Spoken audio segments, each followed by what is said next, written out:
And welcome here to Jackfish Baseball, as it's a perfect night for baseball here at Welland Stadium as the Jackfish get set to take on the Kitchener Panthers. Welland coming into this game with a record of 13-5 on the season, sitting in first place in the IBL standings. Kitchener at 7-10. They sit in sixth place right now. Welland trying to break through here at home. They've lost their last two times here at the Pond. They were on a three-game losing streak, but they broke out of that in a big way in their last game against Toronto, winning that game 14-2. Let's take a look at the starting lineup for the visiting Kitchener Panthers. It's Jet Jarvis in the leadoff spot. He plays right field. Blake Jacklin, the left fielder, hits second. And Liam Wilson in the lineup today. He's the DH. He bats third. Simon Grinberg does the catching and hits cleanup. Keegan Marsden plays first base and bats fifth. Stephen Whalen is the shortstop. He hits sixth. Eric Martin in center field today bats seventh. Kenny DiClemente, the third baseman, bats eighth. And it's Evan Sherman getting the start today and batting ninth, rounding out the order. And the man who's going to face that visiting lineup is Jake Harford on the mound for the Jackfish here today. 5-1 on the season, leading the league in wins with those five. Over 38 innings pitched this season, a 3.07 ERA. That's good for fourth in all of the IBL. He has been a very strong starting pitcher for this Welland team and really the ace of their staff so far to this point in the schedule. Also 37 strikeouts across those 38 innings, so almost a strikeout per inning guy starting for this team today. So the leadoff hitter for the Panthers, it's Jet Jarvis. As he walks up to the dish, the left-handed hitter is going to face off against the right-handed pitching Harford to start this game. After that, it's Blake Jacklin and Liam Wilson. Those three are due up in this inning. Jet Jarvis, 286 on the year. He's got good speed as the first pitch of the ball game is on the way from Harford, and it's just at the letters for a strike. And we're underway here at Welland Stadium. 0-1 count to the leadoff hitter Jarvis. As Harford gets ahead of him quickly on a high fastball. The 0-1 offering, it's right there on the outside corner. And Harford up 0-2 now in the count. Harford trying to bounce back a little bit. His last two starts have not been as good as he was early on in the season. The 0-2 pitch, it misses outside, and it's 1-2. Harford looking like he has that good fastball early on in this game. The first three pitches have all been fastballs. He got the top of the zone with the first one, then just clipped the outside of the plate for the second strike. Here comes the 1-2 from Harford. It's bounced on the ground in the hole, off the glove of Portulato, gets into right field. That's a leadoff single for Jet Jarvis. And that'll bring up Blake Jacklin.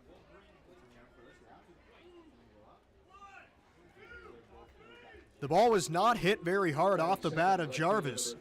Just bounced it out there. Looked like there was going to be a play for the second baseman, Portulato, but the first baseman, Zarly Cena, who's been playing first base quite a bit for this Jackfish team lately, ranged way off the bag, may have gotten into the sight line of the second baseman, Portulato.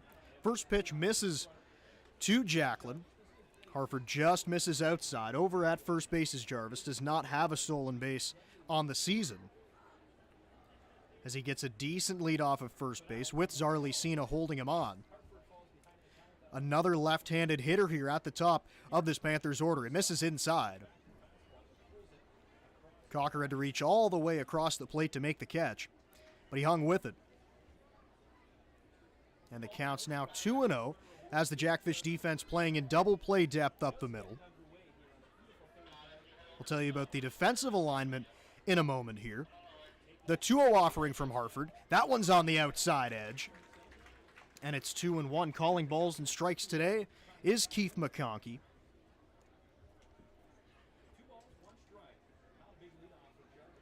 2-1 count as Harford looks in for the sign. He's got it now. Comes set at the belt. And the pitch, it's bounced on the ground to third base. Picked up by Hunt. They go to second for one. Back to first. A double play. 5, 4, 3. Roll up two, and there's two gone for the DH, Liam Wilson.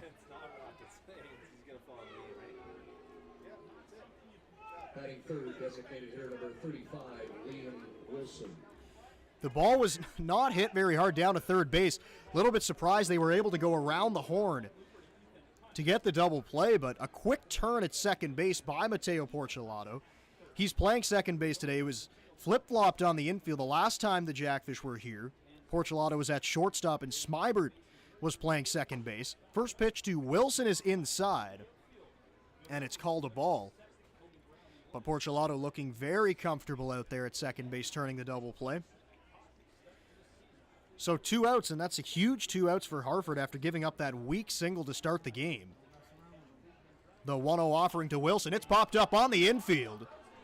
Calling for it is the third baseman, Hunt waiting for it. Now it comes down, nestles into his glove, and the Jackfish get out of it. One man gets on the single, but he's erased on the double play. Harford faces the minimum here in the first inning. Jackfish coming up in the home half of the first at Welland Stadium.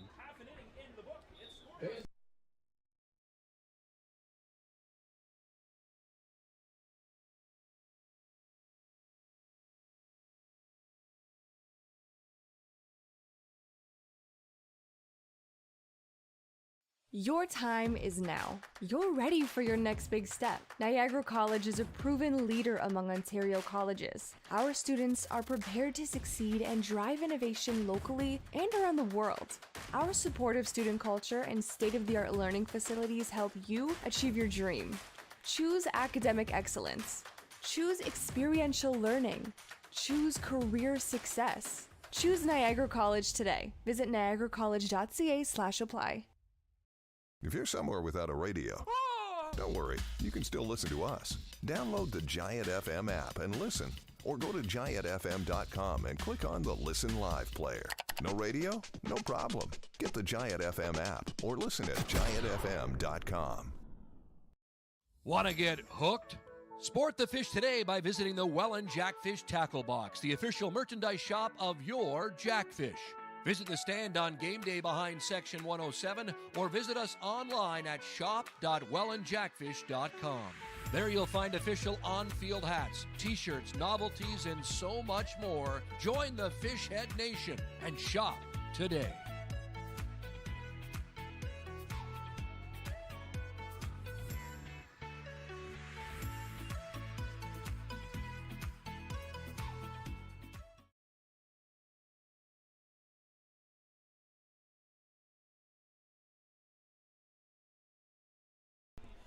Bottom of the first we go now. Brendan Lang here with you as we take a look at the starting lineup for the Welland Jackfish. Gio Morello, of course, leading off playing center field. It's Mateo Portulato playing second base and batting second.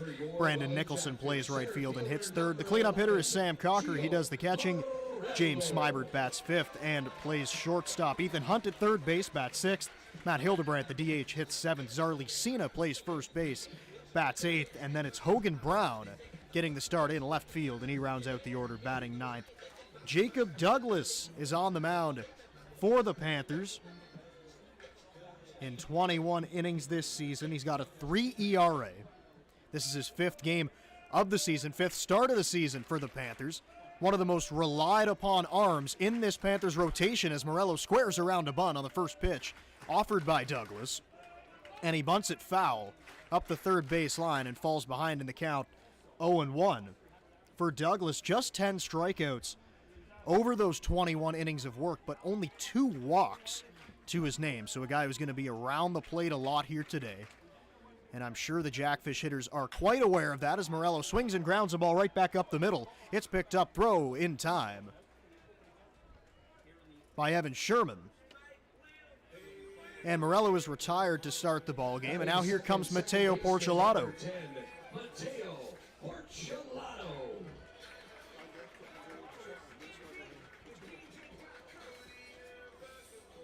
So Jet Jarvis started off the game for the Panthers, rolling a ball out to the right side. Now Gio Morello does the same thing, but he is retired. And one gone, Mateo Portulato hitting .304 on the year. Was acquired by the Jackfish partway through the season.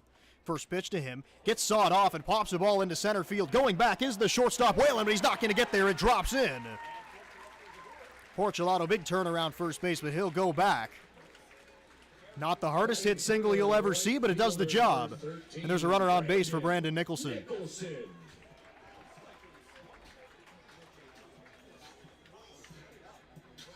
And what a season the man at the plate is having so far. In the top 10 in batting average, RBIs, and stolen bases. And first in the IBL in stolen bases. First pitch to Nicholson. It's over the inside corner. And he falls behind in the count, 0-1. Those numbers look like this. 350 on the batting average. That's good for 7th. 22 RBIs, good for 2nd, just behind London's Cleveland Brownlee. And now he swings and hits a ball down the line. It's fair inside the chalk. Portulato around second base. He'll cruise into 3rd. Nicholson right behind him. He gets into 2nd, standing up. And the Jackfish are in business early on with 2 runners in scoring position for the catcher, Sam Cocker. Batting fourth, the catcher, number 16, Sam Cocker. So just knock that batting average up a few points for Nicholson. And to finish off that stat line, now standing at second base, he does have 24 stolen bases on the season. That's good for first place in the league. He stands at second base. It's Mateo Portulato standing over at third base as Sam Cocker climbs into the box and takes one over the outside edge as he falls behind 0-1. And early on, that control from Douglas has been shown. Throwing the ball all around the plate as he gets Cocker to swing and misses a breaking ball, and he's behind 0-2. You can tell the Jackfish are aware of the fact that he will be around the plate, swinging early on in counts. Portulato got his hit on the first pitch of his at-bat. Nicholson hit that double on the second of his, and now Cocker down 0-2, but he was hacking at that last one. But he's got some work to do now, sitting way behind in the count. The ball gets off the glove of the catcher, Grinberg. Runners will not be able to advance. Heads up base running down there by Portulato. Came about halfway down the line. Sometimes it's a little bit difficult to read how far the ball gets away from the catcher down there at third base, but he did a good job of that to notice it didn't get too far. Hanging out still at third base. Cocker, 15 RBIs on the season, mostly batting in that number 4 spot. The 1-2 to Cocker, that's in the air, left field, it's going to get down. Portulato into scores, it gets past the left fielder. Nicholson right behind him, Cocker into second base, and it's 2-0 Jackfish. Everybody clap your hands.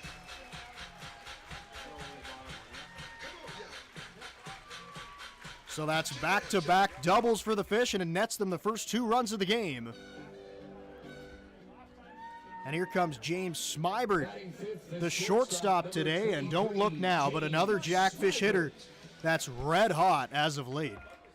Got his average up to 333 on the year now, hitting from the left side as he grounds a ball out to Sherman at second. Sherman's throw is in time, and there's 2 away. And a runner standing at third base in Sam Cocker.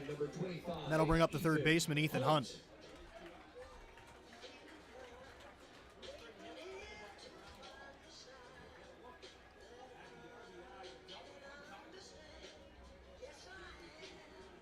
On that double by Cocker, Jacklin went over to field and it got past him.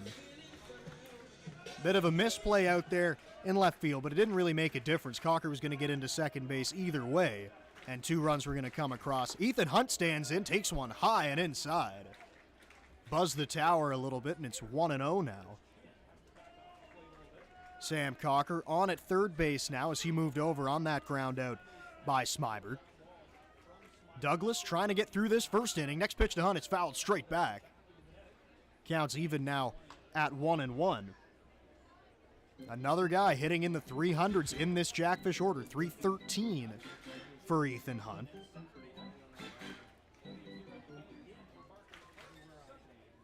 As he stands low in that right-handed batter's box. Next pitch is a breaking ball. It misses outside.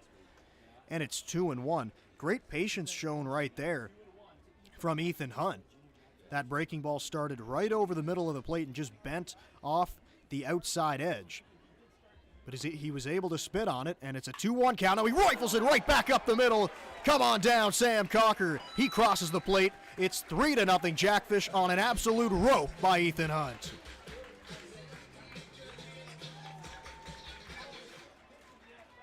Little chuck and duck action on the mound for Jacob Douglas. He had to get out of the way. That ball was coming in hot right back at him.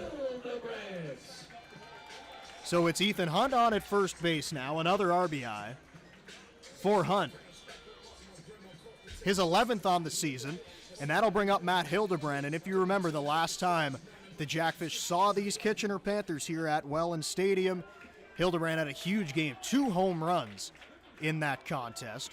First pitch to Hildebrand and misses up high. And it's 1-0. Good crowd on hand here in Welland, and they're getting loud as the designated hitter stands at the dish.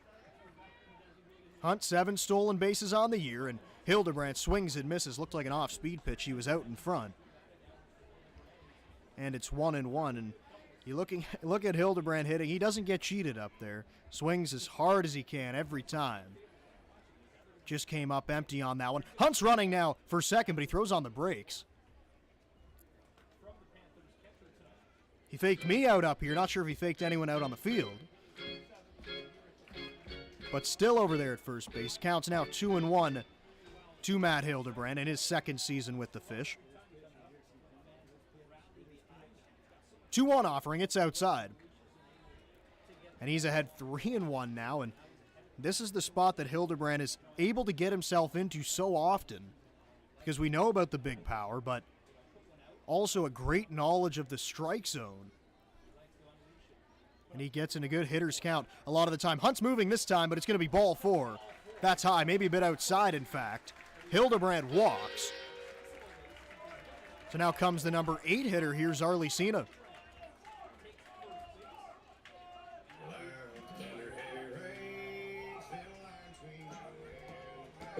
Arlecina, the first baseman, and a guy that has played a lot of first base here this season. Mostly an outfielder before coming over to the Jackfish in his second season. Played outfield last year as well, but the Fish are really searching for a first baseman, and he stepped up big as Douglas pours one over the outside edge. And it's 0-1. He's hitting .273, does have a home run on the season, hit that against Guelph.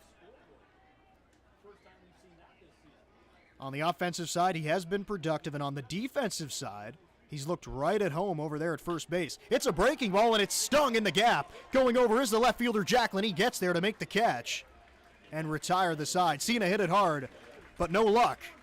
The Jackfish do score 3, though, as they lead it 3-0 here after 1 inning of play here at Welland Stadium.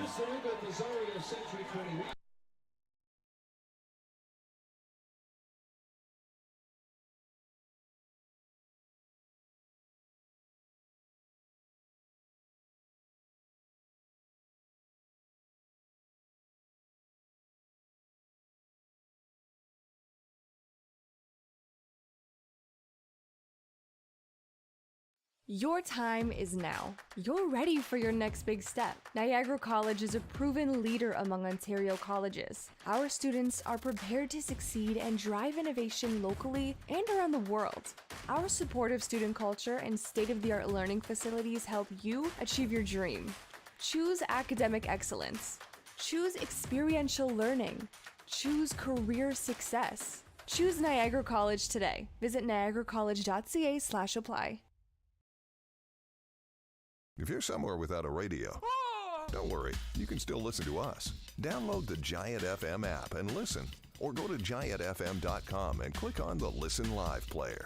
No radio? No problem. Get the Giant FM app or listen at giantfm.com. Want to get hooked? Sport the fish today by visiting the Welland Jackfish Tackle Box, the official merchandise shop of your Jackfish. Visit the stand on game day behind Section 107 or visit us online at shop.wellandjackfish.com.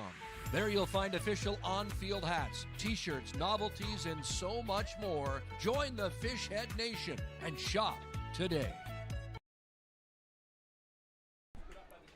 Second inning we go now. It's Simon Grinberg, the catcher here for the Panthers. Leading off, he is the number 4 hitter in the lineup today. Harford's ready, and the first pitch of the second inning is on the way. Swing and a miss from Grinberg, and he gets ahead in the count. It's 0-1. Talked about those last 2 starts. Only able to go 5 innings both times for Harford. Picked up the loss last time against Guelph. looking for a bounce back start, and he's looked strong here early on in this game as he gets another swing and a miss. This time it was on an off-speed pitch down below the knees. And it's 0-2, and that's kind of an illustration of what Harford's able to do. He goes up high to get the swinging strike with the fastball, gets a swing and a miss on an off-speed pitch, and now the 0-2 shatters the bat of Grinberg as it's back behind shortstop. Smybert's right there, just past the cut of the grass. And there's one out.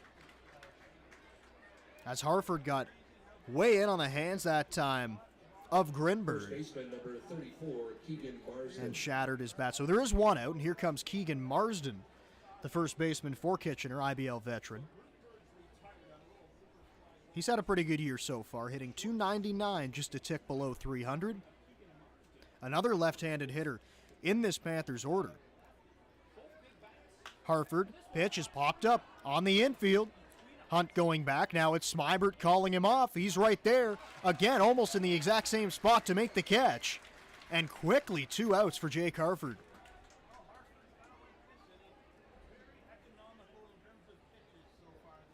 Shortstop number 5, Stephen Whalen. So 2 pop-ups to the shortstop, Smybert. And here comes Stephen Whalen. He's the shortstop for the Panthers here today.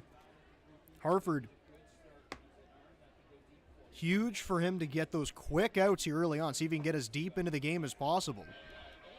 As he misses the first pitch down low to Whalen. If Whalen can find a way on, Eric Martin will get an opportunity, his first opportunity in the IBL.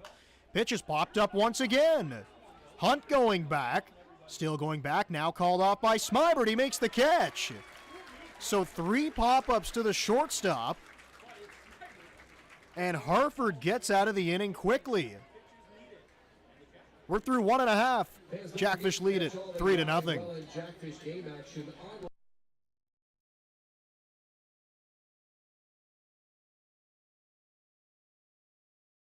Your time is now. You're ready for your next big step. Niagara College is a proven leader among Ontario colleges. Our students are prepared to succeed and drive innovation locally and around the world. Our supportive student culture and state-of-the-art learning facilities help you achieve your dream. Choose academic excellence. Choose experiential learning. Choose career success. Choose Niagara College today. Visit niagaracollege.ca/apply. If you're somewhere without a radio, don't worry, you can still listen to us. Download the Giant FM app and listen, or go to giantfm.com and click on the Listen Live player. No radio? No problem. Get the Giant FM app or listen at giantfm.com. Want to get hooked? Sport the fish today by visiting the Welland Jackfish Tackle Box, the official merchandise shop of your Jackfish. Visit the stand on game day behind Section 107 or visit us online at shop.wellandjackfish.com.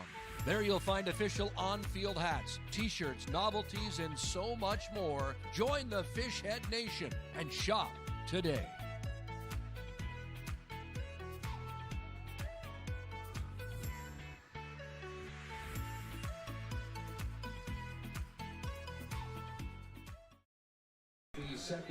Bottom of the second inning now, it's Hogan Brown, the number 9 hitter and left fielder for Welland. He's going to lead off as 8 men came to the plate in that first inning against Douglas, who gave up 3 runs, and the Jackfish were swinging early on in the count, hitting the ball extremely hard against the Panthers starter. First pitch of the second inning, once again, Brown hacking at the first pitch, but he swings over the top of it, and it's 0-1, and that'll serve Douglas well if he's able to mix those pitches a little bit better going forward in this start.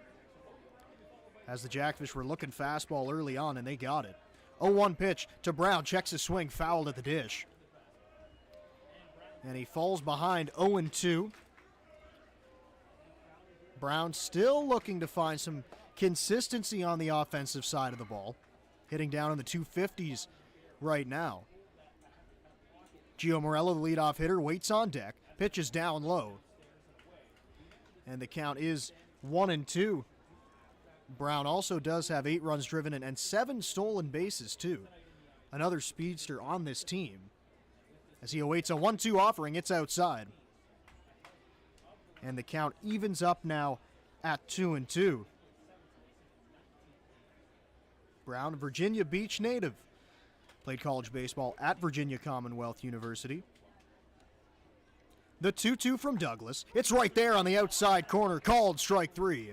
Brown set down, and there's one away. Your center fielder, number 11, Gio Morello. So here comes Gio Morello now as his second opportunity at the plate coming in the second inning. Leadoff hitter here for the Jackfish. In his first at-bat, he squared around to bunt on the first pitch of his at-bat. And you'd think Kenny DiClemente might come in, the third baseman, protect against that a little bit, but it doesn't look like it is. He's going to play around the baseline.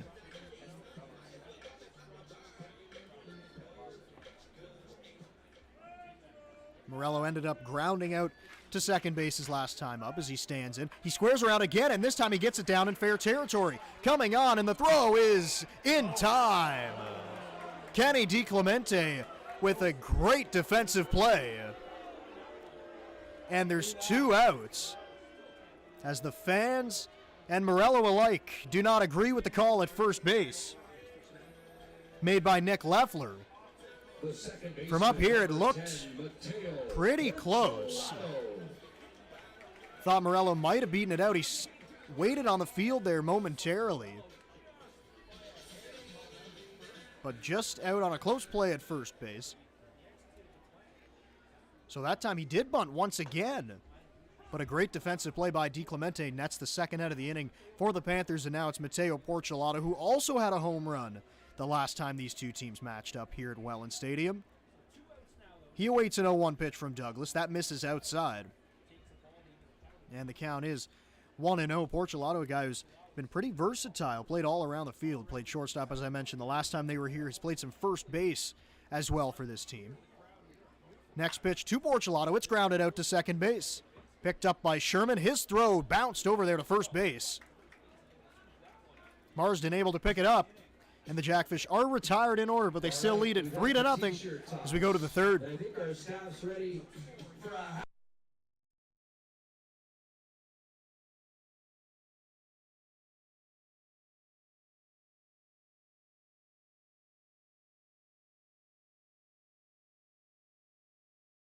Your time is now. You're ready for your next big step. Niagara College is a proven leader among Ontario colleges. Our students are prepared to succeed and drive innovation locally and around the world. Our supportive student culture and state-of-the-art learning facilities help you achieve your dream. Choose academic excellence. Choose experiential learning. Choose career success. Choose Niagara College today. Visit niagaracollege.ca/apply. If you're somewhere without a radio, don't worry, you can still listen to us. Download the Giant FM app and listen, or go to giantfm.com and click on the Listen Live player. No radio? No problem. Get the Giant FM app or listen at giantfm.com. Want to get hooked? Sport the fish today by visiting the Welland Jackfish Tackle Box, the official merchandise shop of your Jackfish. Visit the stand on game day behind Section 107 or visit us online at shop.wellandjackfish.com. There you'll find official on-field hats, t-shirts, novelties, and so much more. Join the Fishhead Nation and shop today.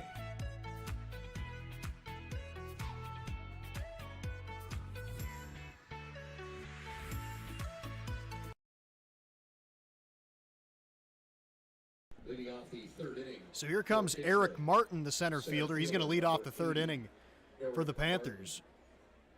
Playing in his first game of the season here for Kitchener, his first game in the IBL in his career. It's the 7, 8, 9 hitters due up for the Panthers. That's Martin, then Kenny DiClemente, and Evan Sherman. Harford has been able to face the minimum up to this point. His first pitch is down low.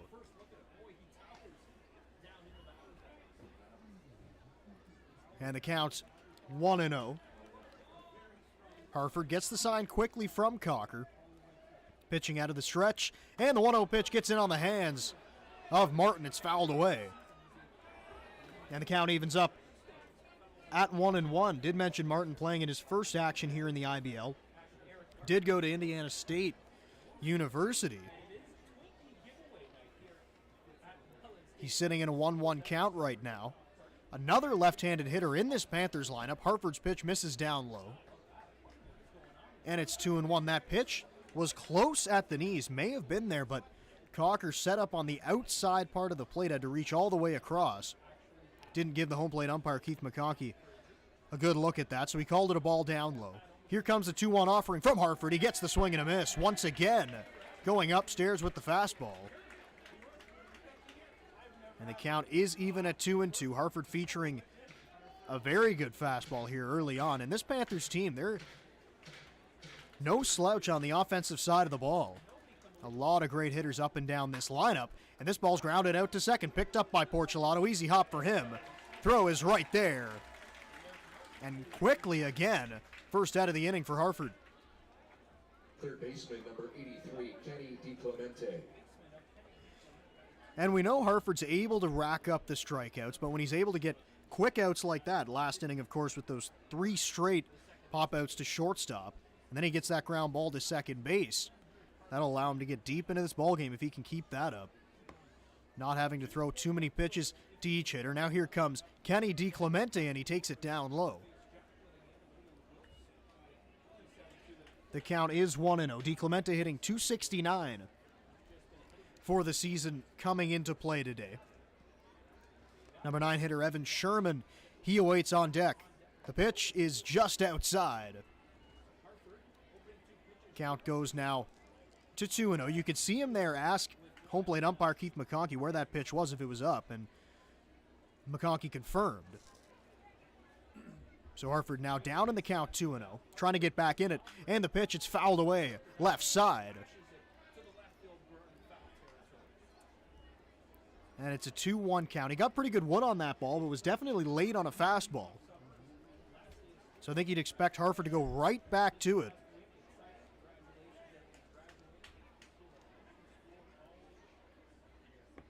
The 2-1 from Harford. He did go with the fastball. Once again, DiClemente is late. He has not shown the ability so far in this at-bat to catch up to Harford's fastball. Now, you could go a couple ways here. You can try to get the fastball by him, or possibly break something off, see if you can get a swing and a miss. Here comes the 2-2. He stuck with the fastball, but just missed outside. And the count runs full now to 3-2. And now in a 3-2 count, you'd expect Harford to stick with the fastball again. And here comes the offering. He does go with the fastball. It's into left field. Hogan Brown drifting back. Now he's under it. He's got it for the second out of the inning. Second baseman, number 6, Evan Sherman. That's really the first time in this game a Panthers hitter has been able to get deep into the count against Harford. So he's retired the first 8 men he's faced. Or excuse me, did not retire the first hitter, but he was erased quickly on a double play. So he's faced the minimum through 8 hitters, and now it's the number 9 hitter, Evan Sherman, playing second base here today. Right-handed hitter, no batting gloves in the batter's box. Swings and misses at a Harford offering. And he falls behind in the count, 0-1.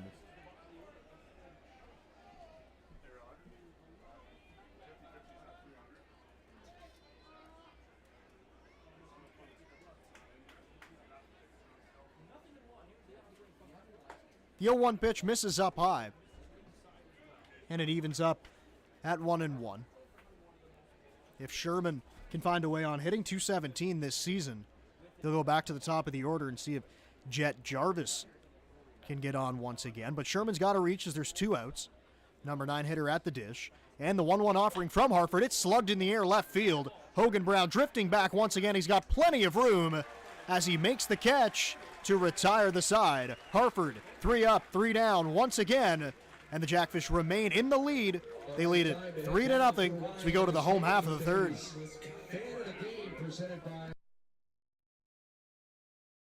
Your time is now. You're ready for your next big step. Niagara College is a proven leader among Ontario colleges. Our students are prepared to succeed and drive innovation locally and around the world. Our supportive student culture and state-of-the-art learning facilities help you achieve your dream. Choose academic excellence. Choose experiential learning. Choose career success. Choose Niagara College today. Visit niagaracollege.ca/apply. If you're somewhere without a radio, don't worry, you can still listen to us. Download the Giant FM app and listen, or go to giantfm.com and click on the Listen Live player. No radio? No problem. Get the Giant FM app or listen at giantfm.com. Want to get hooked? Sport the fish today by visiting the Welland Jackfish Tackle Box, the official merchandise shop of your Jackfish. Visit the stand on game day behind Section 107 or visit us online at shop.wellandjackfish.com.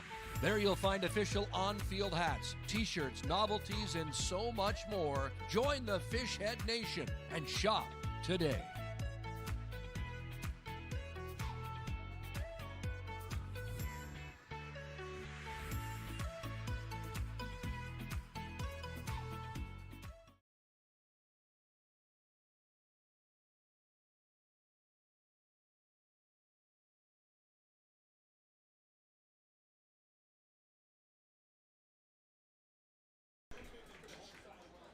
So here is Brandon Nicholson to lead off the third inning. He is the number 3 hitter in the Jackfish lineup, and he takes a breaking ball right there for strike one.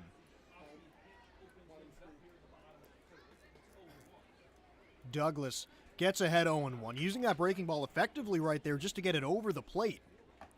That time he tried to break one off and get a swing and a miss from Nicholson, but he wasn't biting. And the count evens up at 1-1. We've seen that a couple times now early on in this ballgame. Douglas trying to get swings and misses on the breaking ball off the plate, but the Jackfish have done a good job to lay off, as that time it's fouled off the end of the bat. Just got a piece of it. And the count now goes to 1-2. It's Sam Cocker on deck. James Smybert, he's due up in this inning as well. As Douglas was able to put up a 0 in the second inning after giving up 3 runs in the first, and now his ball skied on the infield. Sherman right at the edge of the grass. He's got it for the first out. Jackfish catcher number 16. So here comes Sam Cocker to the plate now, and last time he was up, he laced a ball to left field. Got down for a double. 2 runs came in to score. That pushed Mateo Portulato in from third base, and Brandon Nicholson, who just doubled before that, scored from second. So for Cocker, that is his 16th and 17th RBIs. He takes a breaking ball on the outside edge, and it's 0-1. Douglas seems to have a feel for that get-me-over breaking ball here in the third inning. With those 2 RBIs, Cocker moves past his teammate, Gio Morello, who has 16. So now Cocker just ahead of the center fielder, Morello. But so many guys having huge offensive years for this Jackfish squad. The 1-1 from Douglas, it gets in on the hands of Cocker. And the count's now 1-2. Sam Cocker was out of the lineup for a little bit. He's been back in now for a few games, as he let that fastball get way inside. He's only able to foul it away. Here comes a 1-2 from Douglas. It's a breaking ball, but it's hit right back up the middle. Picked up by Sherman. His throw is not in time. It bangs off the glove of the first baseman, Marsden. So Cocker on with an infield single, and here comes James Smybert. The shortstop, number 23, James Smybert. And a couple times now, it seems like Sherman out there at second base had a little trouble throwing the ball. That time he went into the hole, picked it up, and couldn't get much on the throw over there to first base. Cocker, the catcher, does run well, so he was able to beat it out. And now a runner on first base for James Smybert. As he walks up to the dish, he grounded out to second base in his first time, checks his swing, and they check down to the umpire out there at second base. He did go around. That's Chris Long out there. called it. And I never understood that appeal on the check swing when you're going straight out to the guy at second base. Not sure how he has a better view than the home plate umpire does. But he made the call, so it is a strike. Now Smybert takes outside, and it's 1-1. Smybert 0 for 1 to this point. It's Ethan Hunt waiting on deck. The 1-1 from Douglas. It drifts outside. And the count goes to 2-1. I mentioned a little bit that speed from Cocker. He does have 7 stolen bases for the season. That's tied for 7th in the league. Not a lot of catchers who run well, but he's one of them. And now Smybert bounces a ball to Sherman. Flip it to second for 1. Back to first. It's a double play. Douglas and the Panthers get out of it unscathed. But the Jackfish still lead at 3-0. We're done 3 innings of play as we go now to the visiting half of the 4th.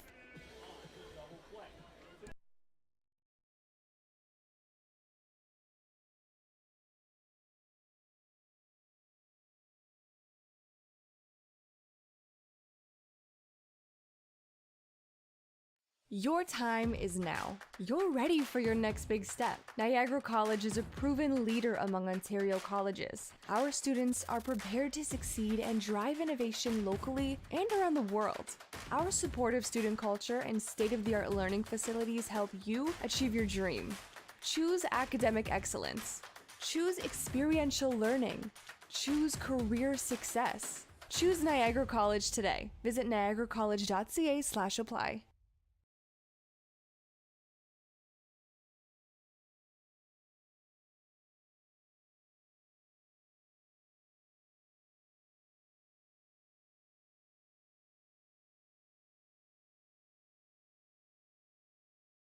If you're somewhere without a radio, don't worry, you can still listen to us. Download the Giant FM app and listen, or go to giantfm.com and click on the Listen Live player.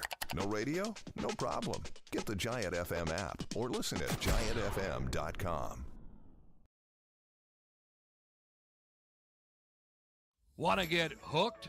Sport the fish today by visiting the Welland Jackfish Tackle Box, the official merchandise shop of your Jackfish. Visit the stand on game day behind Section 107 or visit us online at shop.wellandjackfish.com. There you'll find official on-field hats, t-shirts, novelties, and so much more. Join the Fishhead Nation and shop today.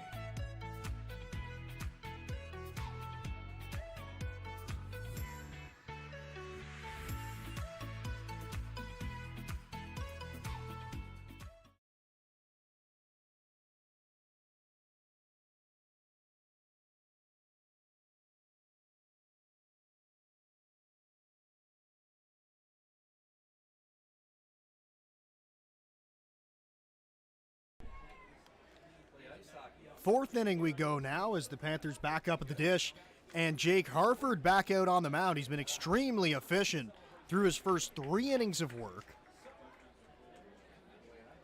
And it's the leadoff hitter, Jet Jarvis, walking up to the dish for the Panthers to start off this 4th inning. He fell behind quickly in the count 0-1. Here comes the offering from Harford. It's down low. And it evens up at 1-1. The first time Jet Jarvis came to the plate to lead off the ball game, he bounced a ball that just snuck through into right field. So make him 1 for 1 on the day. The only hit so far given up by Harford, and the ball slashed into left field is going to get down in front of the left fielder, Hogan Brown. Left fielder number 36. So once again, Jet Jarvis is on with a hit. And a runner at first for Blake Jacklin. The ball was hit hard into left field, showing good opposite field power, but Hogan Brown coming in, thought he might have a chance to make the play, but probably made the right decision, especially with a 3-0 lead. Don't want to be giving up any extra bases here now going into the middle innings. So he did a good job to play that ball on a bounce, keep him over there at first base, and now Harford can work to the number 2 hitter, Jacklin. His first pitch, it misses up high. And it's 1-0. Jet Jarvis over there at first base does not have a stolen base, so he's not really a threat to run. And getting a pretty small leadoff over at first base as well as Arlecino holds him on. The 1-0 pitch to Jacklin, swing and a miss. He was way out in front. And the count evens at 1-1. This is the same scenario that happened back in the first inning. Jet Jarvis got that hit to lead off the game, and then Blake Jacklin stepped up and bounced into a 5-4-3 double play. Harford looking for the same result here now as we play in the fourth, and he gets a swing and a miss from Jacklin. Went upstairs with a fastball. Jacklin with a big swing, but came up with nothing. And he's behind in the count 1-2 now as he steps out to regroup. But he climbs back in now. Harford quickly gets his sign from Cocker. And the 1-2 pitch, it's inside, bounces away from Cocker. That'll allow Jarvis to move up on the wild pitch. So now the double play is taken out of order and a runner moves into scoring position.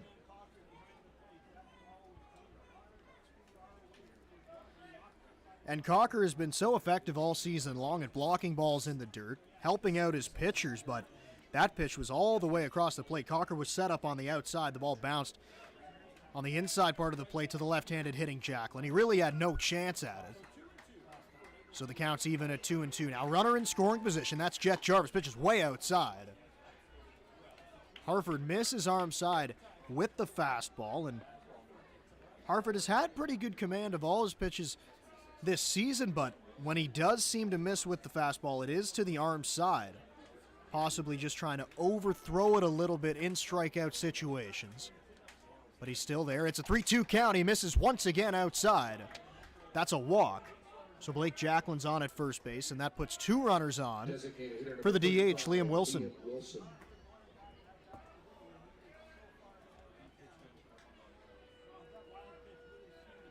So Liam Wilson comes up to the dish. He's only playing in his 8th game of the season, but he is hitting .400.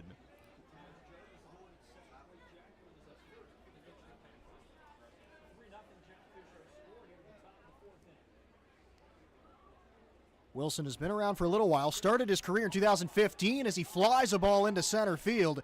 It's Morello going over. Now it's Nicholson, the right fielder, calling him off.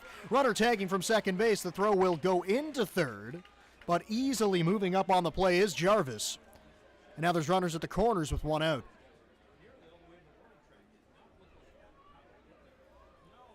Catcher number 52, Simon Grinberg. Off the bat, I thought the center fielder Morello was going to get into the alley and make the catch, but it was the right fielder Nicholson going over there, calling off the center fielder, which you don't see too often. Now the Jackfish are going to check over there at second base just to make sure the runner moving from second base in Jet Jarvis didn't leave early. But they didn't get the call as he stayed on the bag in time. So Harford's got to work out of a little bit of a jam now. Runners on the corners with one out. And the fastball misses up high. But that's a huge out to get in Liam Wilson. Liam Wilson played at Canisius College and flew out to Brandon Nicholson, who also played at Canisius College. Next pitch to Harford. It's on the outside corner, and it's 1-1. When Harford has gotten balls over the plate, he hasn't missed much over the heart of the plate, really stayed on the edges. And that's a good recipe for success as he moves along in this start. A feeble swing at the plate from Simon Grinberg, the catcher. Came up empty. It was an off-speed pitch from Harford. Obviously, Grinberg was sitting on a fastball, but he didn't get it. And now he's behind 1-2. And the offering is inside. Not sure how that didn't hit him. It looked like that ball was ticketed for his elbow, but he just was able to pull his hands in. So it's just taken for a ball. And now it's 2-2 as Harford gathers his sign. Comes set at the belt. And the 2-2 offering, once again, it's inside. This time Cocker's able to slide over there and block the ball. But once again, we go to a 3-2 count to the number 4 hitter Grinberg. Keegan Marsden, the first baseman, stands on deck. Crowd behind Harford, and the 3-2 offering. It misses outside. Little bit high. The second walk of the inning for Harford, and that'll load up the bases for Keegan Marsden. Number 34, Keegan Marsden.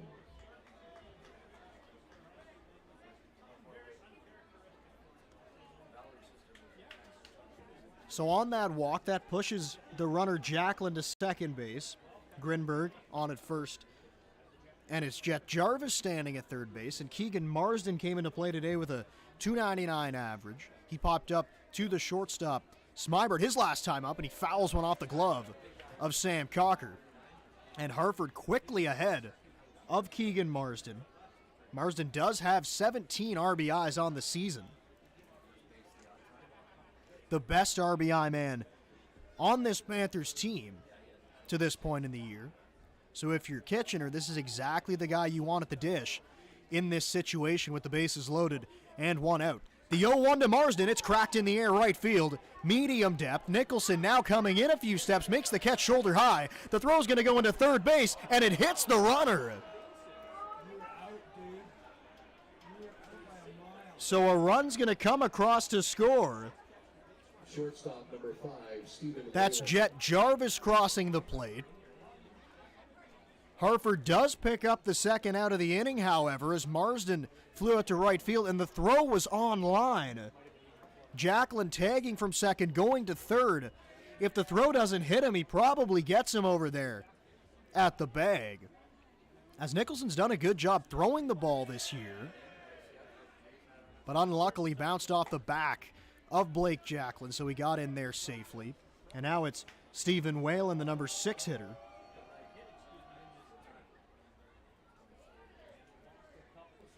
Now there's runners at the corners with 2 gone. He fouls it away, got inside, and it's 1-1.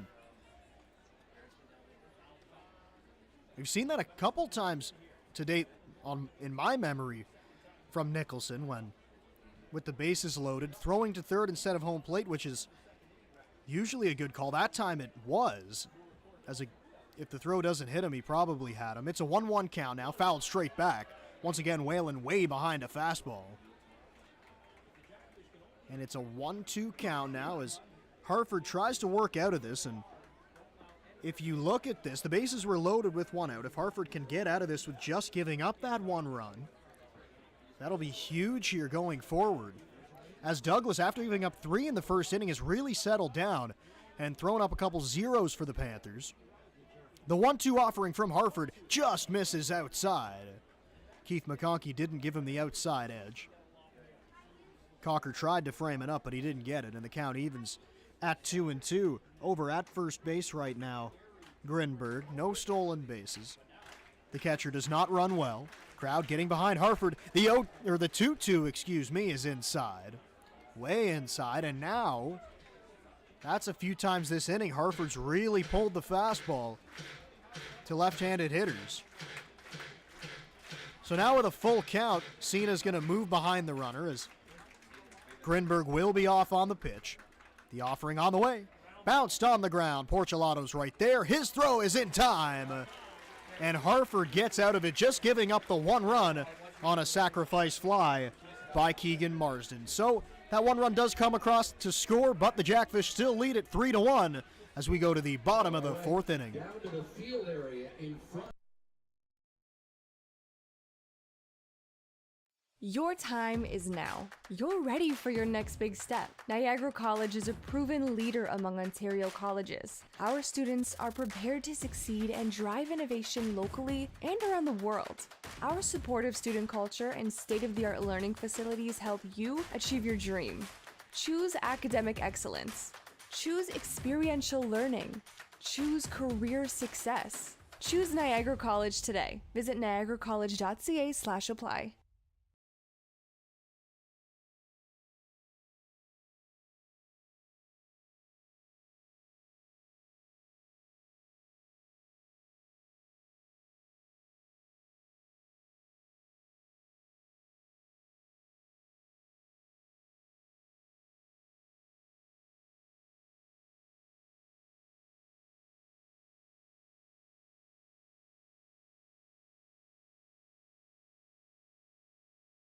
If you're somewhere without a radio, don't worry, you can still listen to us. Download the Giant FM app and listen, or go to giantfm.com and click on the Listen Live player.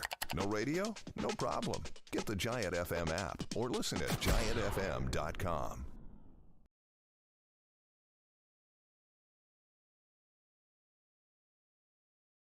Want to get hooked? Sport the fish today by visiting the Welland Jackfish Tackle Box, the official merchandise shop of your Jackfish. Visit the stand on game day behind Section 107 or visit us online at shop.wellandjackfish.com. There you'll find official on-field hats, t-shirts, novelties, and so much more. Join the Fishhead Nation and shop today.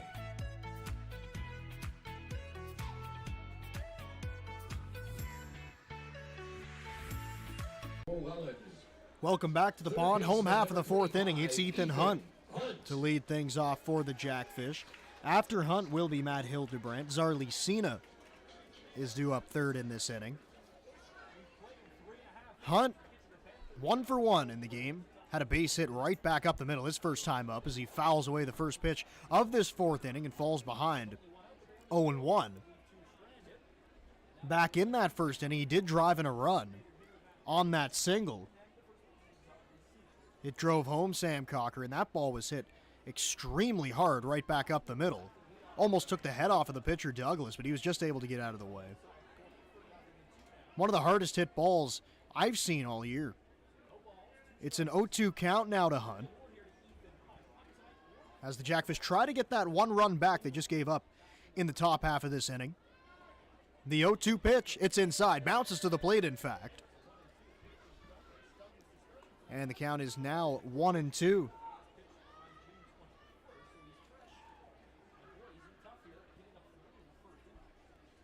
Ethan Hunt coming into play today, 3-13. Looking to keep that going, and he skies a ball to left field. That ball's driven into the gap, and it's off the wall. Hunt, he's going to get around first base into second easily with a double. And a big leadoff hit for the Jackfish. And here comes Matt Hildebrandt. Your designated hitter, number 39, Matt Hildebrandt. So chalk that up as 2 for 2 on the day so far for Ethan Hunt. That ball once again was hit hard. This one was hit high in the air. Thought it had an opportunity to sneak over that wall in left center field, but just didn't have enough steam on it. Just bounced on the track, bounced off the wall, but he was easily able to get into second base. And now here comes Matt Hildebrandt with a runner in scoring position. First pitch from Douglas, it misses, and he gets ahead 1-0 for Hildebrandt, coming into play 10th in the league in batting average, .339 on the season. And when you think of the power of Hildebrandt, you don't usually think of high batting averages as well, but he's been able to do that in back-to-back years now for the Fish as he takes one down low, and it's 2-0. As Douglas is looking to avoid giving up his first run since the first inning, as he's thrown up a couple zeros here. Pitching in the bottom of the fourth. Here comes the 2-2 to Hildebrandt. That one's right there on the inside corner. It's called a strike, and it's 2-1. Said that batting average at .339 this year for Hildebrandt was at .347 when the season ended a year ago. Hunt, big lead off of second base. Next pitch to Hildebrandt. It's bounced on the ground wide of first base. That's a foul ball. And the count evens now at 2-2.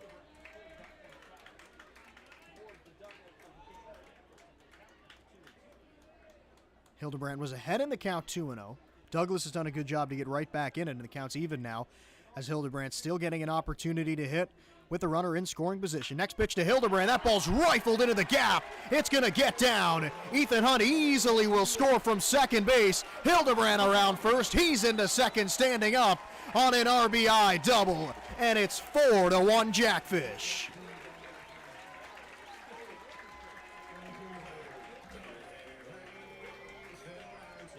That ball was stung in the gap by the Jackfish designated hitter, and he was easily able to get in there at second base.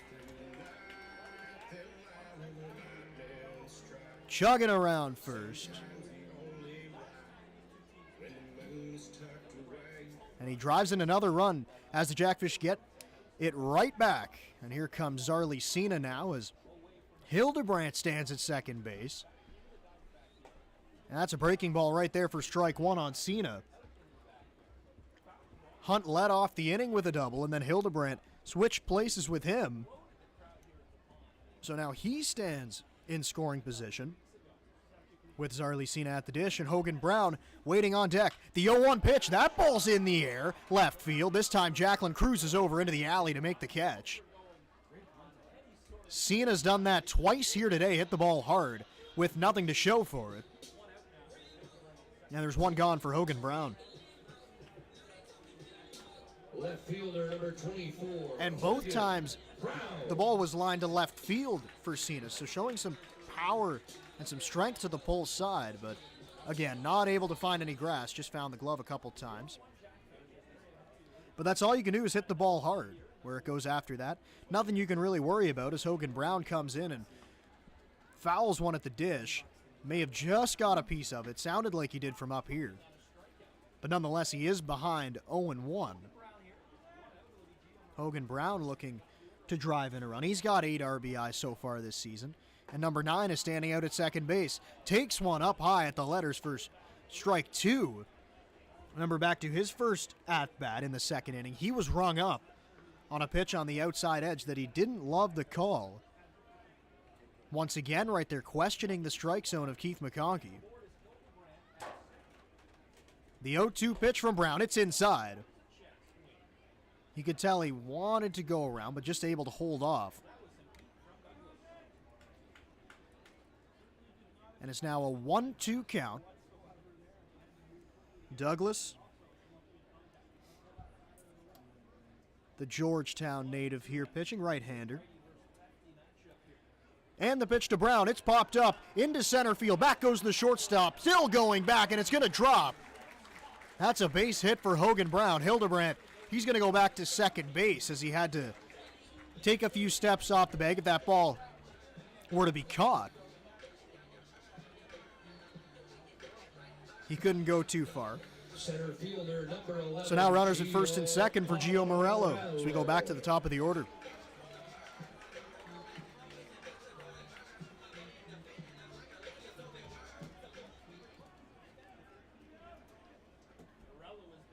So Morello, who squared around to bunt his first time up, he got one down in his second time and now pitches inside. And it's 1-0.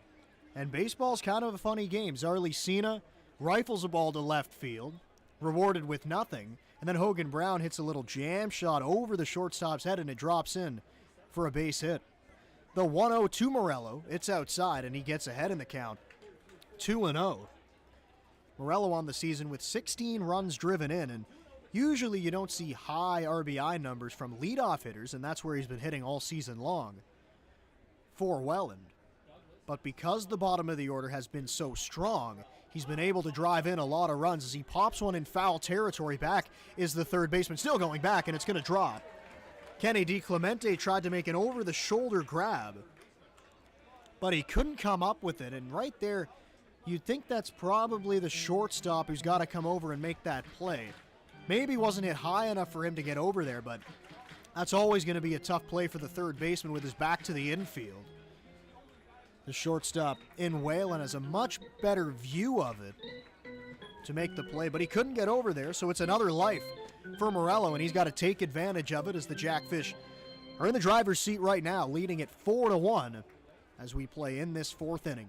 The 2-1 to Morello, slashed away, foul. And it evens up at 2-2.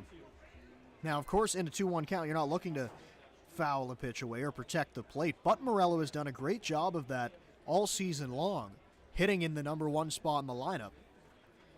Seems like he's always getting deep into counts, able to spoil away tough pitches.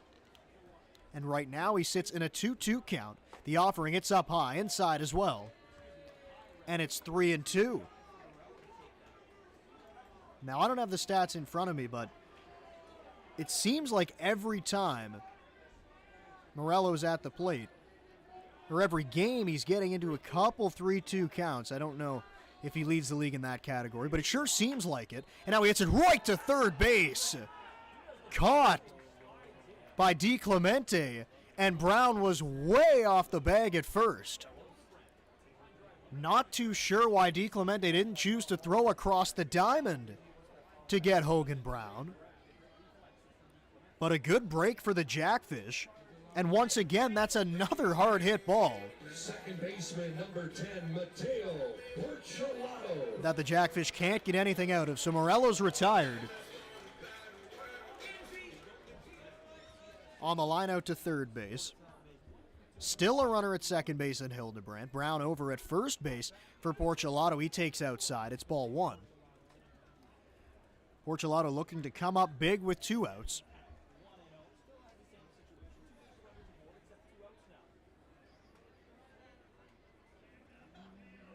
Righty against lefty.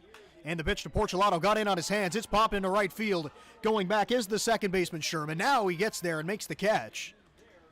And the inning is over. But the Jackfish do get that run back. They score one time here on an RBI double by Matt Hildebrandt that cashed in Ethan Hunt. And they lead it 4-1 as we go to the 5th.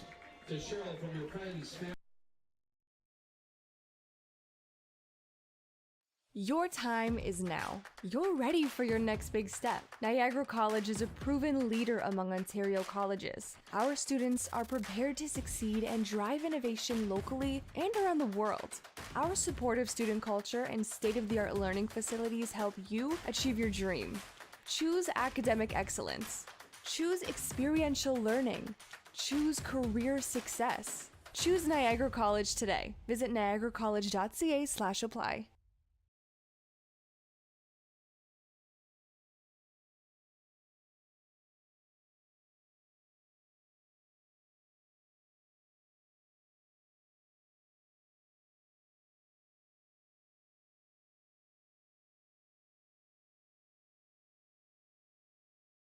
If you're somewhere without a radio, don't worry, you can still listen to us. Download the Giant FM app and listen, or go to giantfm.com and click on the Listen Live player. No radio? No problem. Get the Giant FM app or listen at giantfm.com. Want to get hooked? Sport the fish today by visiting the Welland Jackfish Tackle Box, the official merchandise shop of your Jackfish. Visit the stand on game day behind Section 107 or visit us online at shop.wellandjackfish.com. There you'll find official on-field hats, t-shirts, novelties, and so much more. Join the Fishhead Nation and shop today.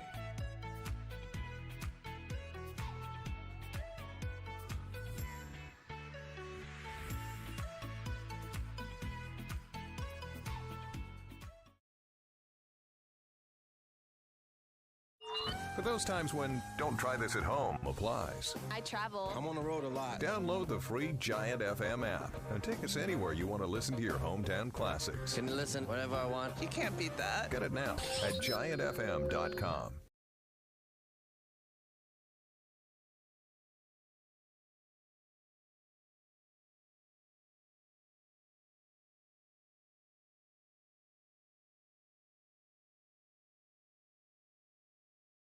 If you're somewhere without a radio, don't worry, you can still listen to us. Download the Giant FM app and listen, or go to giantfm.com and click on the Listen Live player. No radio? No problem. Get the Giant FM app or listen at giantfm.com. Your time is now. You're ready for your next big step. Niagara College is a proven leader among Ontario colleges. Our students are prepared to succeed and drive innovation locally and around the world. Our supportive student culture and state-of-the-art learning facilities help you achieve your dream. Choose academic excellence. Choose experiential learning. Choose career success. Choose Niagara College today. Visit niagaracollege.ca/apply. Want to get hooked? Sport the fish today by visiting the Leading off the 5th inning for Kitchener center fielder. 5th inning now as Eric Martin. the Panthers come back up to the plate. It's Eric Martin, the center fielder. He's 0 for 1 so far. He grounded out to the second baseman, Portulato, in his first at-bat. Harford still out there on the mound here in the 5th inning. Gave up a run his last inning of work back in the 4th. He misses on the first pitch to Martin. It's outside. And the count is 1-0. Panthers did score in that 4th inning, as I just mentioned, but Welland was able to come back quickly and get it right back as Martin fouls one away right side. And the count evens up at 1-1. And if you're the Jackfish offense, that's exactly what you're looking to do. Don't let this Panthers offense get back up to the plate quickly after they scored a run. And Jackfish offense was able to touch up Douglas and get that one run, and now lead it 4-1, so they maintain that 3-run lead. And another foul ball, so the count's 1-2 now. Harford jumps ahead of the center fielder, Eric Martin, playing in his first game here on the season.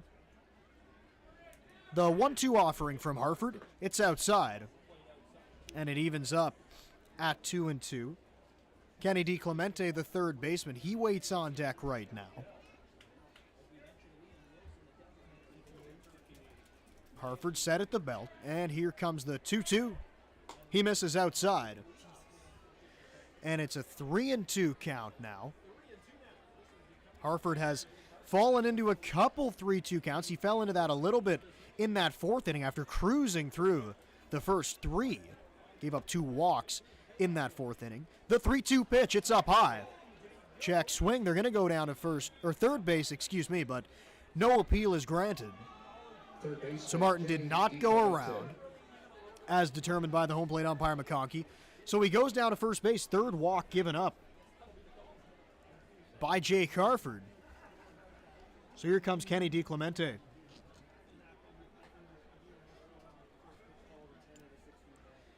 DiClemente flew out to left field in his last time up. He hit it fairly hard, but Hogan Brown, who's played extremely solid defense all season long in the outfield, made the play rather easily. And this time DiClemente takes one just outside. It looked like Harford was trying to go with that get-me-over breaking ball to start the hitter, but couldn't quite bring it back over the outside edge. So he's behind 1-0, and now the ball's laced into left field. That's a base hit. Station to station right now as Martin goes into second base, and there's 2 runners on once again with nobody out for the second inning in a row. Second baseman, Evan Sherman. So for DiClemente, that's his first hit of the game. Make him 1 for 2 now. But it is the second time he's hit the ball hard. Both times shooting it to left field. That time just got through the hole. And now it's the number 9 hitter at the dish. It's Evan Sherman. As Jake Harford steps off here as he takes a look at Ethan Hunt. Looked like a quick conversation there between the Jackfish starter and his third baseman. Not exactly sure what the conversation was about. Sherman squares around a bunt and he gets it down to third base. Hunt makes the play. The throw is in time. Mark that down as a sacrifice bunt. And there's 1 gone, but 2 runners move into scoring position.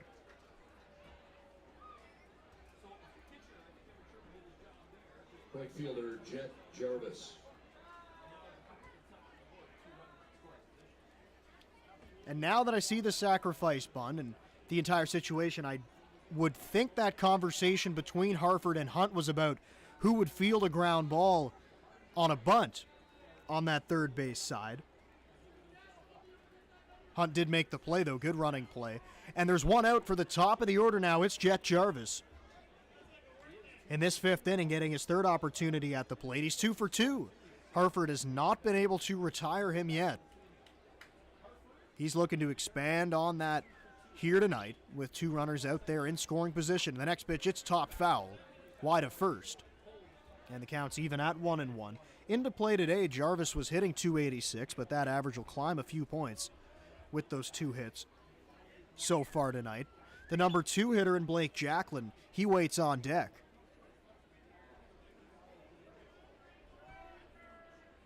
The 1-1 offering from Harford. Breaking ball just missed outside. That's a couple times in this inning. He's tried to throw that to get it back over the outside edge, but hasn't quite been able to get it back there. So he's behind in the count 1-2 now. And the 2-1 offering, it's up high. 3-1 now as Harford's command has really eluded him here in this 5th inning. The runner at third base is Eric Martin. He got on a walk, and then Kenny DiClemente, he stands at second base. Both of them moved up on the sac bunt by Sherman. Here comes the 3-1 from Harford. In the air, center field. Morello on the run, dives, makes the catch. No, it bounced off his glove. And the throw they're going to hold the ball right there. Morello dove, looked like he caught it, but it bounced off his glove. And then when he got up, threw the ball to third base, which allowed the hitter Jarvis to get into second.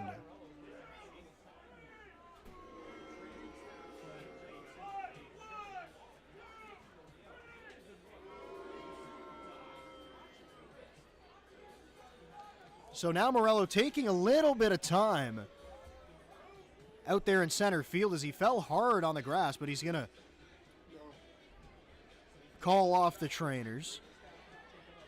And Ricky Pilateri's out to the mound. He's going to talk to Harford as the Jackfish bullpen is going to get up and moving. Looks like it's Brett Lawson down there in the bullpen.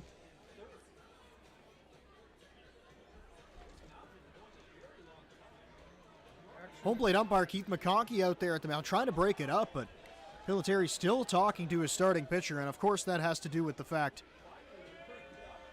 that Lawson just got up, and now Pilateri's going to have some words for home plate umpire Keith McConkey as he saunters back to the dugout. So kind of a double-edged sword there as he went out to the mound. Tried to get the pitcher Lawson to get a few pitches, but also wanted to take long enough so the home plate umpire McConkey would go out there so he could have a few words with him. Jackfish crowd really into it now as the Panthers are right back in it. They've cut the lead in half. It's 4-2. And the first pitch is slashed away, foul by Jacklin. Harford gets ahead 0-1, but Harford has walked 3 hitters now in this game, both coming in the last 2 innings.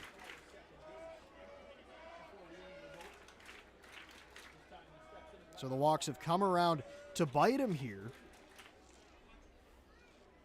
Trying to minimize the damage, though, with 1 out and 2 runners in scoring position.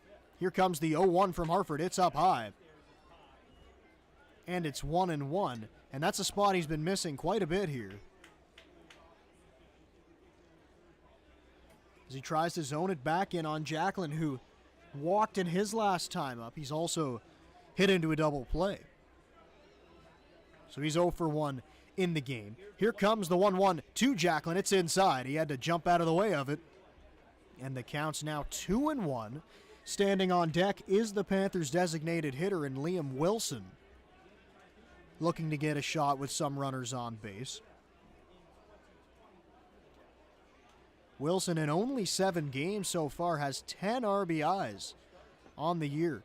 Here comes the 2-1 pitch. That's a base hit to right field. 1 runs in to score. Nicholson goes over to pick it up. Another run around third base. He's going to come across the plate. And a 2 RBI single has tied it at 4 here in the 5th.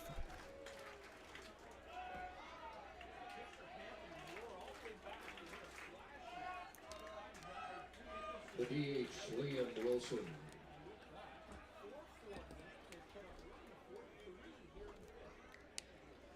So 3 runs here in this 5th inning. That'll even this game up at 4 apiece. DiClemente and Jarvis came across the plate there. Now it's Liam Wilson. He takes a strike on the outside corner. And it's 0-1.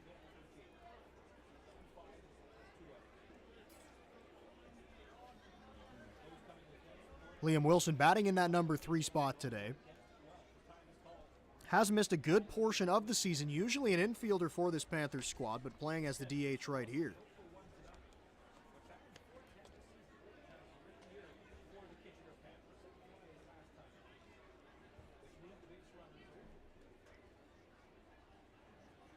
A 0-1 pitch is right there on the outside corner. That's 2 times in this at-bat to Wilson. He's gotten that outside strike. Wilson unhappy with it, but he's down 0-2. Saying Wilson has hit 400 through those 7 games this year. If you go back to last year, you can tell that that's really not a fluke. He hit 410 a season ago for this Panthers team. Breaking ball, bounce down to third base, gloved by Hunt. He looks at second, but he's going to go across the diamond to first, picked up by Cena to record the out. High degree of difficulty on both ends of that play, but there's two gone. Catcher Simon Grinberg. Put a star next to that play in my scorebook as that ball was smashed down to third base. Hunt was able to glove it. He's played a really strong third base this season. And Zarly Cena with the scoop on the other end. Pitch is right there on the outside corner. He gets a strike. As it's Simon Grinberg, the catcher, at the dish right now with 14 RBIs, looking for his 15th as he stands out at second base. Also looking to give his team the lead as we're tied at 4. It's a breaking ball, bounced foul. And Harford's ahead 0-2 after giving up those 3 runs. Harford has really seemed to come after the strike zone. And he was able to get that ground out off the bat of Wilson. And now he quickly jumps ahead in the count to Simon Grinberg. Here comes the 0-2. Bounced right back to the mound, gloved by Harford. He's going to take his time. Strong throw right there to retire the side, but not before the Panthers score 3 times and tie this game at 4 as we go to the bottom of the 5th inning.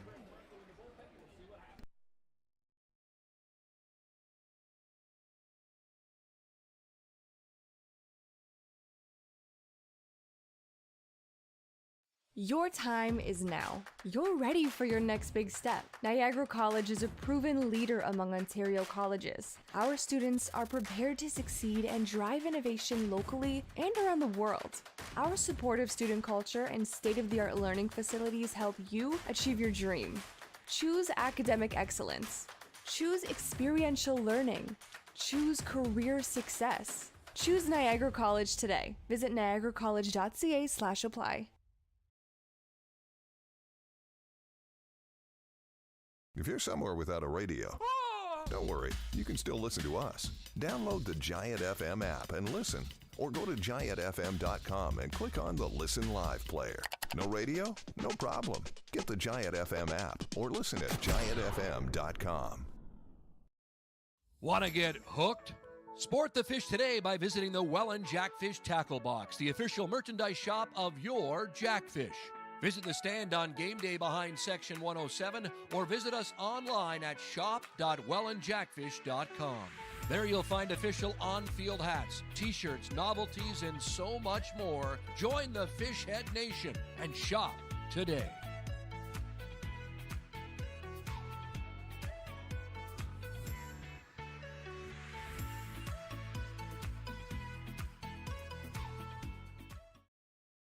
For those times when don't try this at home applies. I travel. I'm on the road a lot. Download the free Giant FM app and take us anywhere you want to listen to your hometown classics. Can listen whenever I want. You can't beat.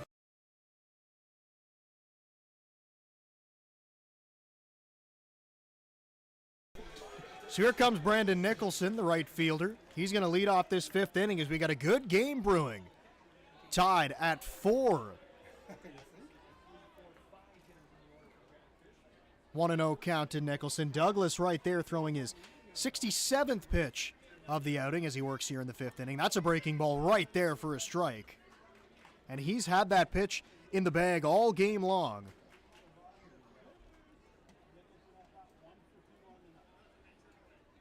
So it's an even count now for Nicholson. Next pitch from Douglas. It's skied in the air on the infield. Now the shortstop coming in, Whalen, and it drops. DiClemente came in from third base, but nobody could make the play. That ball went straight up on the infield, right behind the pitcher's mound. And at this time of night, this kind of dusk, where it's not fully dark out yet, when that ball gets up above the lights, it gets really difficult to see. And I think that's what happened for the shortstop, Whalen, as he was kind of cautiously coming into the mound. Seemed like DiClemente did see it all the way, but just didn't have enough time to get over there and make the play. So now it's Sam Cocker at the dish, and he takes a strike.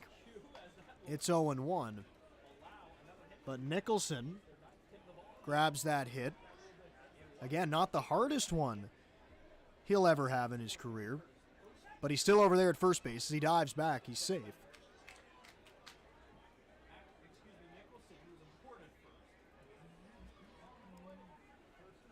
Nicholson over there at first base with 24 stolen bases on the season. As he takes a huge lead and he's running.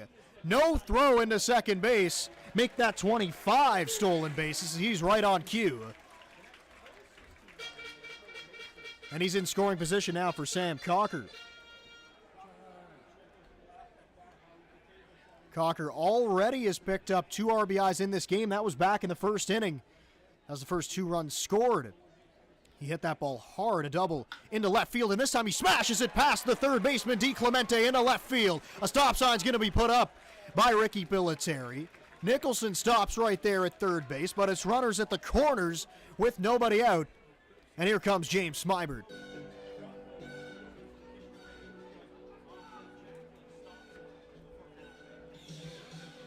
The shortstop, number 23, James Smybert. And I said for Nicholson, his 25th stolen base on the year. With that stolen base, the Welland Jackfish have now stolen 90 bases on the season. By far in the lead in the IBL, and coming into the season, we knew that was going to be a huge part to their game, but 90 stolen bases just seems absurd.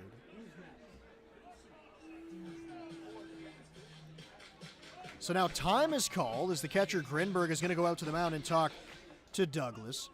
After that first inning, it looked like Douglas was able to settle in a little bit, but then the Jackfish have come roaring back. A lot of hard contact here lately.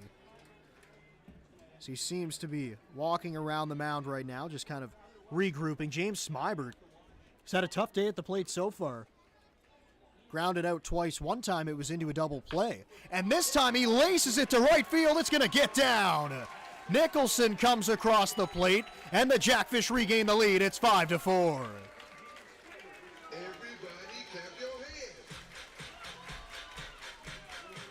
Come on, y'all.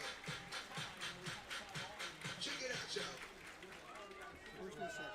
So Smybert erases the memories of his earlier at-bats. That ball was hit on a line to right field. No shot for the right fielder, Jet Jarvis, to come in and make a play on it. It was just hit too hard on a line. And it scored Nicholson from third base. So now it's Ethan Hunt coming up to the dish. And so far in this game, Douglas has not been able to retire him. Hunt has driven in a run. He's also scored a run. And Hunt takes one down low. It's a ball. And he's ahead 1-0. And once again, there's going to be a mound visit. Grinberg heading out to the mound to hand the ball to Douglas. And it seems like they really just can't get on the same page.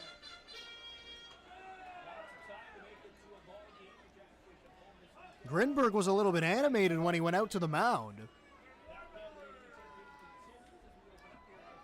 Possibly trying to switch up those signs a little bit with the runner out there at second base.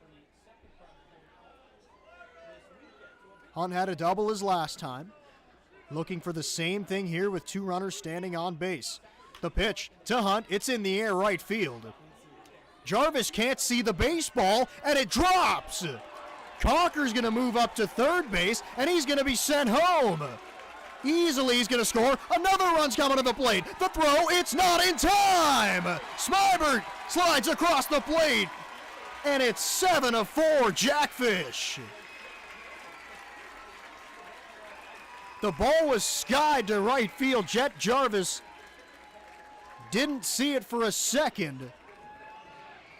And it dropped down in fair territory. Hunt moves all the way into second base. That's another double for Ethan Hunt. And now, a mound visit as the bullpen starts throwing out there for Kitchener. As the entire infield is going to crowd around.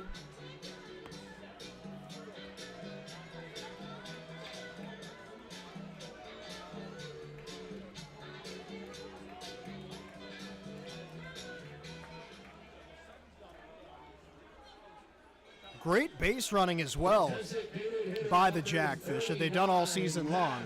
Cocker able to score there, and then Smybert to pick up on that. And also, big credits to third base coach Rick Piliteri to see that throw was going into second base. and send Smybert, who does have good speed, around third, and he beat that play easily. Now it's Matt Hildebrandt, the DH, with Ethan Hunt at second base. But once again, that sky here, at this dusk time when it gets above the clouds, it's just, or when it gets above the lights, excuse me, it's just really tough to see. Once again, it's proving costly for the Panthers here in this fifth inning. Hildebrandt swings and misses at a breaking ball. It's in the dirt. And it's now a 1-1 count as the Jackfish gave up 3 runs in the top of the fifth inning as the Panthers tied the game up. But once again, their offense has come roaring right back as they've been known to do all season long. And it's a 7-4 ball game. 1-1 count to Hildebrandt. Here comes the offering. It's fouled away. Hildebrandt was way out in front. You could see him telling himself to kind of stay back on that ball. So he just got a piece of it. Hunt took a big lead there off of second base. Looked like he kind of got a running start, but then stopped. See if he's going to be moving in this situation. Doesn't seem like a running situation, though. The ball gets away now from the catcher, Grinberg, so he's going to be able to move up on the wild pitch. Now he's around third base, and he's going to score! Unbelievable base running by Ethan Hunt, and it's 8-4 Welland.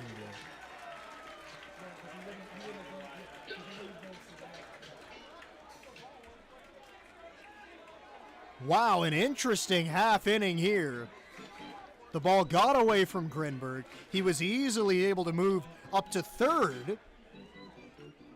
Didn't break stride, went around third base. And then the pitcher, Douglas, ran after the ball while Grinberg was still back there, and nobody was covering the plate.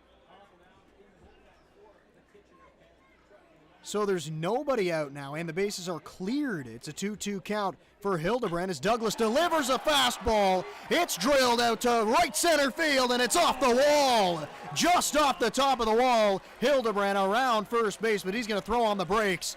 A long single for Matt Hildebrandt.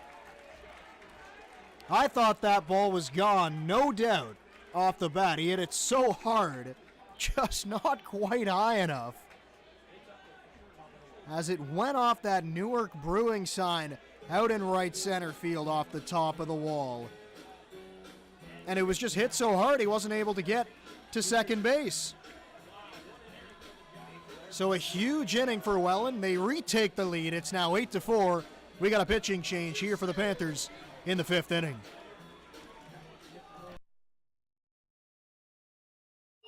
For those times when don't try this at home applies. I travel. I'm on the road a lot. Download the free Giant FM app and take us anywhere you want to listen to your hometown classics. Can listen whatever I want. You can't beat that. Get it now at giantfm.com.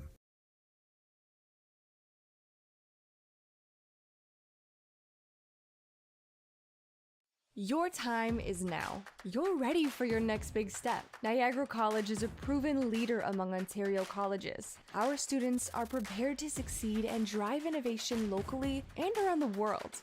Our supportive student culture and state-of-the-art learning facilities help you achieve your dream. Choose academic excellence. Choose experiential learning. Choose career success. Choose Niagara College today. Visit niagaracollege.ca/apply.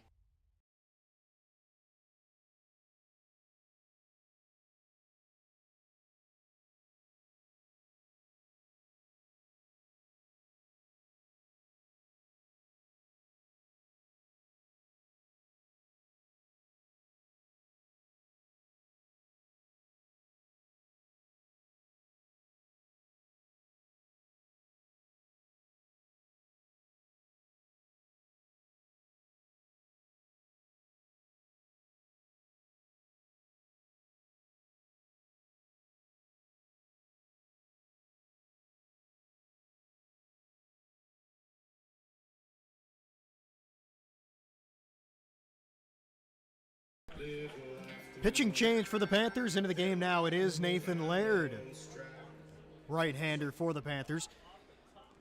Kitchener, Ontario native, playing for his hometown team here with the Kitchener Panthers. It's Zarley Cena. He's the first man to greet him, and he takes a strike. And the count's 0-1 with Matt Hildebrandt standing over at first base. Jackfish lead it now 8-4 as they've had a huge inning, scoring 4 times and still have not recorded an out.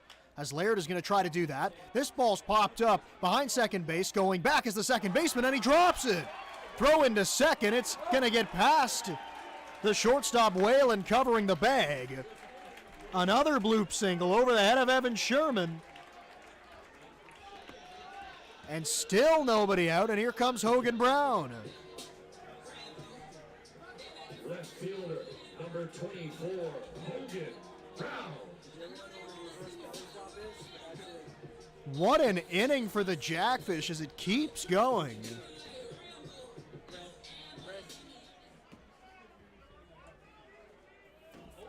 So it's Hogan Brown to the dish now. He had a hit his last time. It was a bloop single to left field.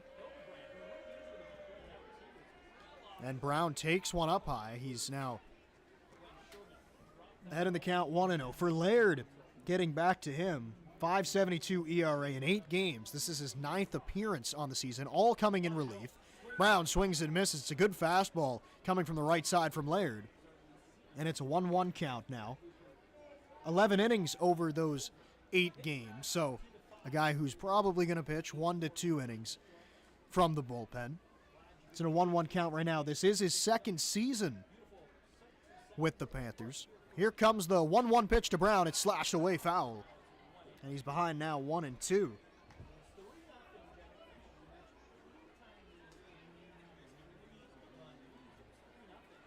Laird pitched at Brock University in the OUA. He pitched there for 4 years, finished up his career in 2019.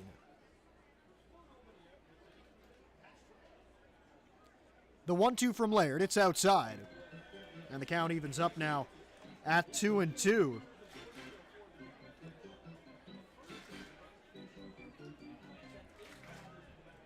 Also spent time in the junior IBL before becoming a full-time member of this Kitchener Panthers team.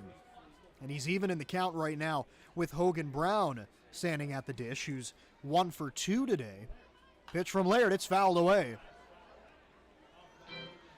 And it's 2-2 now. Gio Morello, the number 1 hitter, is on deck. Nicholson started this inning, and with nobody out and the number 9 hitter at the plate, it seems likely the Jackfish could send 9 or more men to the plate here. But still got some work to do with 2 runners out there on base right now. Laird trying to tightrope out of it. Brown once again fouls it away. He's putting up a good fight. And the count is 2-2. There is movement again down there in that bullpen for Kitchener. And no movement in the Welland bullpen, so it seems like Harford will be coming back out for that 6th inning. And now with the 8-4 lead, that gives you the luxury to send him back out there, see if he can find his command a little bit. Next pitch to Brown, he swings through it. That's a strikeout for Hogan Brown, and there's 1 gone. Second time today, Hogan Brown has been set down on strikes. First time was looking, now he gets him swinging. So Laird picks up a strikeout. That's only the first out of the inning. And it's back to the top of the order for Welland, and it's Gio Morello coming up to the plate after 4 runs have come across in this inning. Coming into the bottom of the 5th, it was tied at 4. But not anymore, as the Jackfish have really blown this game open. As Laird looking in for the sign from Grinberg, but he steps off before delivering the pitch to Morello. The runner's out there on base. It's Matt Hildebrandt on at second base. He had a loud single off the wall. And it's Zarly Cena standing at first base right now. The pitch to Morello, it's up high, straightens him up. And the count is now 1-0. It's Mateo Portulato on deck as it's back-to-back lefties coming up in this Jackfish lineup. And if you go back to the number 9 hitter in Brown, that's 3 lefties in a row for Welland, facing the right-hander on the hill right now. Here comes the 1-0 to Morello. It's down low. And the count is 2-0 as the Kitchener bullpen continues to throw.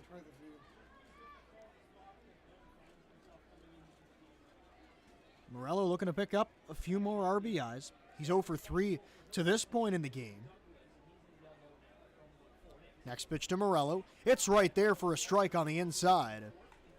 Morello didn't love the call, but it's 2-1 count now. Morello back in the second inning tried to bunt for a base hit. Was retired on a questionable call at first base. DiClemente did make a nice play to come in barehanded and throw on the run. But it looked like he beat it out on the back end. Morello takes outside, and it's 3-1 now. So once again, another great at-bat being put up by Morello. And coming into the season, manager Brian Essery said he's really going to be the igniter for this team at the top of the lineup, and that's exactly what he's been so far. Leading this Jackfish team to the great start to the season that they've been having. Next pitch to Morello, it's right there. And the count is 3-2 with runners on at first base and second base. We know the talent's there. Last season, Morello playing for Brantford was an IBL All-Star. Also was named the team MVP out there for the Red Sox. Here comes the 3-2, fouled away. Just reaches out and spoils it, and that kind of swing right there just says it all. I was just trying to put up a good battle, make Laird throw a bunch of pitches, and he has had to so far coming out of the bullpen. Morello now trying to put a ball in play. We know with that great knowledge of the strike zone, he's always able to take a walk as well. Here comes the 3-2 pitch. Back up the middle. It's down for a base hit. It's into the gap. Hildebrand around third base. He's going to score. Going first to third. And diving in there is Cena. He's safe. Gio Morello RBI double. And it's 9-4.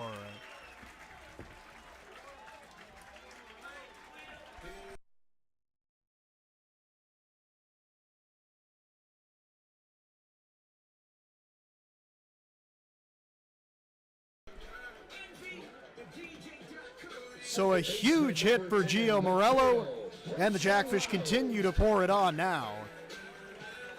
Once again, there's runners out there in scoring position. It's Morello at second, it's Cena at third, and it's Mateo Portulato at the dish. Portulato, he's 1 for 3. He takes the first pitch, it's right there for a strike. Counts 0-1.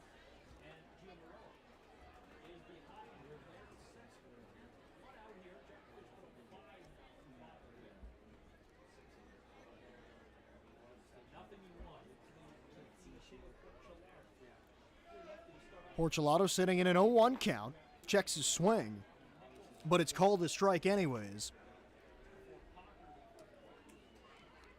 And the count's 0-2 now to Portulato, who's really been a massive addition for this Jackfish roster.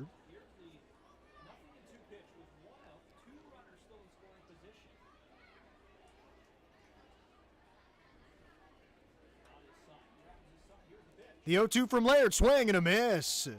An off-speed pitch got Portulato way out in front. And he's retired on strikes. And there's 2 gone for Brandon Nicholson. The right fielder, number 13, Brandon Nicholson.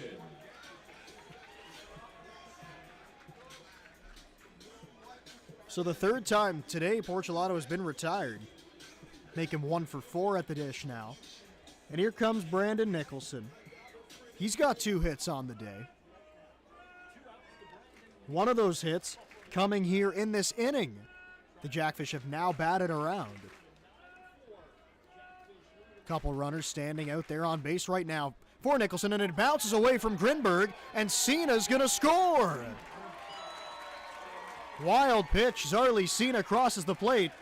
Double digits for the Jackfish. It's 10-4.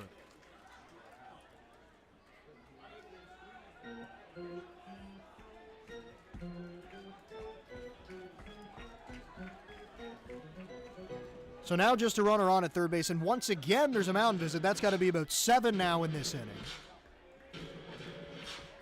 A lot of talking going on between the catcher and the two different pitchers that have been pitching in this fifth inning, and I guess that's what's going to happen when 6 runs are scored in the frame. Trying to find a way to get out of this inning and put this Jackfish lineup to bed. Nicholson right now is ahead in the count. It's 1-0. There are 2 outs. Cocker right now is standing on deck. The 1-0 to Nicholson, fouled straight back off the glove. And it's 1-1. It's a couple times now that the Panthers have been burned by the wild pitch. 6 runs in this inning for Welland across the plate. Nicholson trying to make it another one with the runner out at third base. Pitch to Nicholson, in the air right field. Going over is the first baseman Marsden. He's going to have a look. That ball's going to go off the light post. Back into play, but it is a foul ball. And the count's now 1-2 on the Jackfish number 3 hitter. Gio Morello, he stands out there at third base right now. Hit a double to drive in a run, then moved up on that wild pitch that also allowed Cena to score.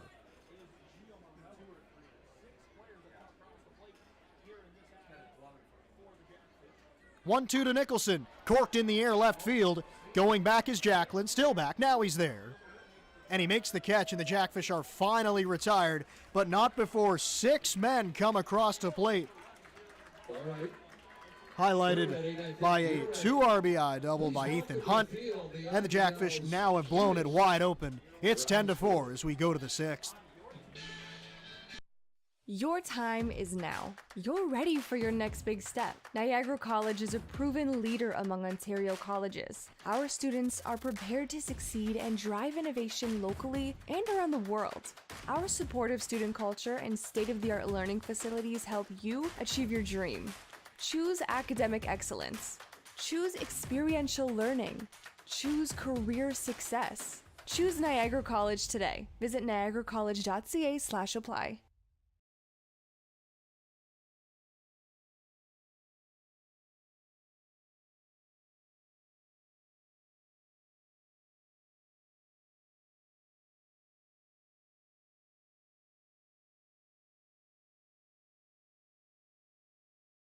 If you're somewhere without a radio, don't worry, you can still listen to us. Download the Giant FM app and listen, or go to giantfm.com and click on the Listen Live player.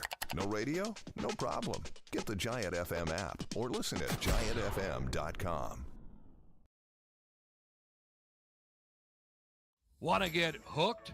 Sport the fish today by visiting the Welland Jackfish Tackle Box, the official merchandise shop of your Jackfish. Visit the stand on game day behind Section 107 or visit us online at shop.wellandjackfish.com. There you'll find official on-field hats, t-shirts, novelties, and so much more. Join the Fishhead Nation and shop today.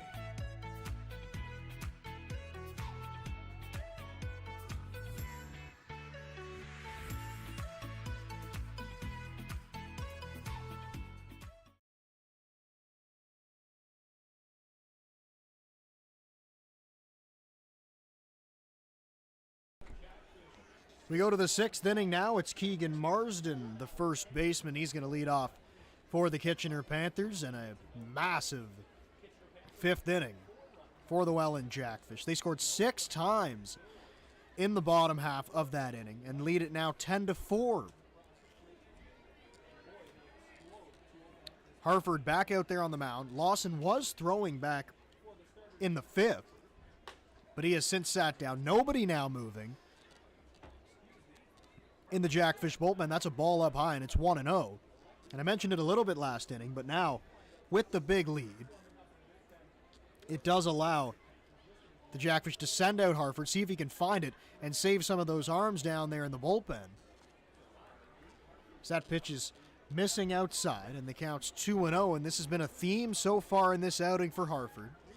He started off the game very strong, jumping ahead of these Panthers hitters, but in the last couple innings, he's really fallen behind the hitters. And speaking of fallen behind, Marsden now sitting in a 3-0 count And up by 6 runs, you really want to come after him, especially with the bases empty.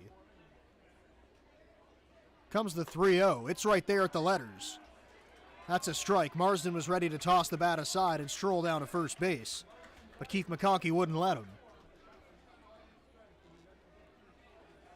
It's a 3-1 count now on Marsden. Stephen Whalen and Eric Martin due up in the inning. Jackfish bullpen has begun to throw again. It's Brett Lawson once again. This is the second time he's been up as Harford pours one over the inside edge. It's a full count now. Looks like he just threw 1 ball and now he's taking another break. Possibly just staying loose down there. It's a 3-2 count, and here comes the pitch from Harford. Swing and a miss. He works all the way back from 3-0 to get the punch out, and there's 1 gone.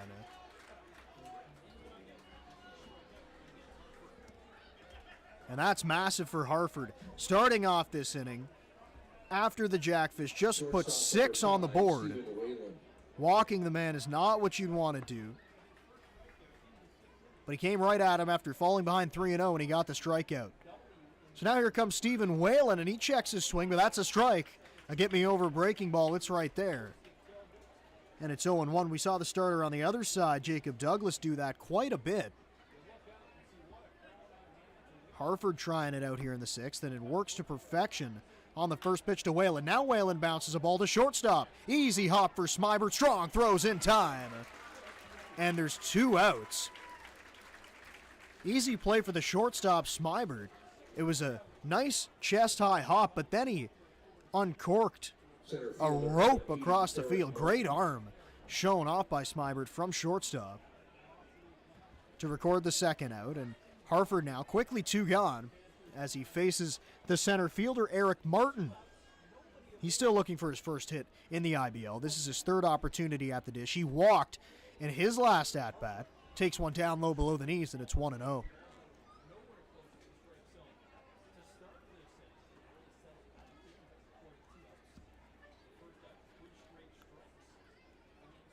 One-0 count, and the pitch from Harford, it's outside.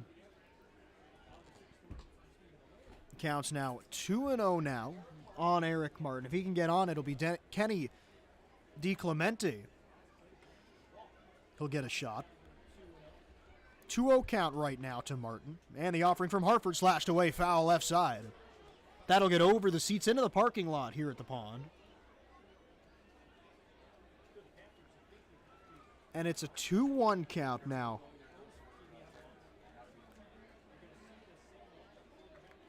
On Martin as he stands in the left-handed batter's box. Harford the righty. He deals towards the plate. Just misses outside. Didn't get the strike call, and it's 3-1. That's been a pitch that has been called quite a bit here today, but Harford didn't get it that time. Here comes the 3-1 from Harford. Swing and a miss. Eric Martin had a big pass at it, but he came up empty. It's now 3-2 now on the number 7 hitter in this Panthers order. Second time in this inning, Harford has gotten to a full count against a Panthers hitter. Trying to do the same thing. Here comes the 3-2 pitch. It's slashed away, foul.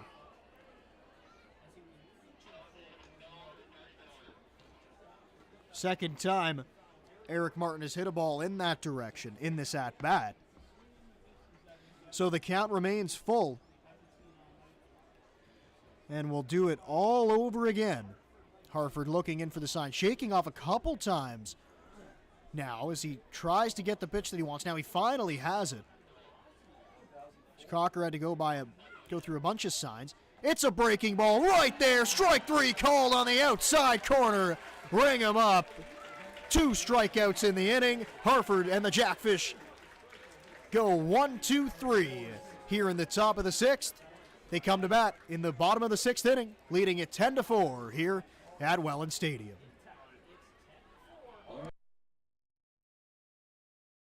Your time is now. You're ready for your next big step. Niagara College is a proven leader among Ontario colleges. Our students are prepared to succeed and drive innovation locally and around the world. Our supportive student culture and state-of-the-art learning facilities help you achieve your dream. Choose academic excellence. Choose experiential learning. Choose career success. Choose Niagara College today. Visit niagaracollege.ca/apply. If you're somewhere without a radio, don't worry, you can still listen to us. Download the Giant FM app and listen. Or go to giantfm.com and click on the Listen Live player. No radio? No problem. Get the Giant FM app or listen at giantfm.com. Want to get hooked? Sport the fish today by visiting the Welland Jackfish Tackle Box, the official merchandise shop of your Jackfish. Visit the stand on game day behind Section 107 or visit us online at shop.wellandjackfish.com.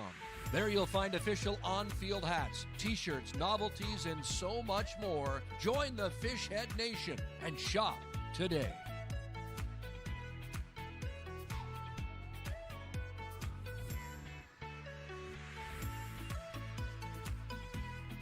For those times when don't try this at home applies. I travel. I'm on the road a lot. Download the free Giant FM app and take us anywhere you want to listen to your hometown classics. Can listen whenever I want. You can't beat that. Get it now at giantfm.com. Your time is now. You're ready for your next big step. Niagara College is a proven leader among Ontario colleges. Our students are prepared to succeed and drive innovation locally and around the world. Our supportive student culture and state-of-the-art learning facilities help you achieve your dream.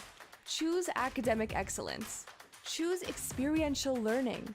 Choose career success. Choose Niagara College today. Visit niagaracollege.ca/apply.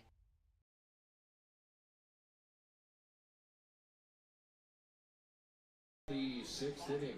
Welcome back to the pond here as Sam Cocker is going to lead things off in the sixth inning. I'm Brendan Lang, still here with you. As the Jackfish lead at 10-4 after a huge 6-run inning. A little bit ago in that fifth inning. Trying to get a few more runs here on the board as Nathan Laird stays out on the mound for the Panthers. It's a first pitch that's up high. And he misses. Not only have the Jackfish put up 10 runs, 15 hits as well. They've really been smacking the ball all over the field. The 1-0 pitch is way up high. Looked like he got some arm side run on that fastball. Not able to be corralled by Grinberg behind the dish. And Cocker now 2-0, sitting in a good hitter's count. He's the number 4 hitter today for Welland here on this perfect Thursday night for baseball. The 2-0 pitch to Cocker, rifled in the air, left center field. Going back is the center fielder, Martin. He gets there to make the catch about 10 steps shy of the track. Hard hit ball, but Cocker's retired. There's one gone for James Smybert. The shortstop, number 23, James Smybert.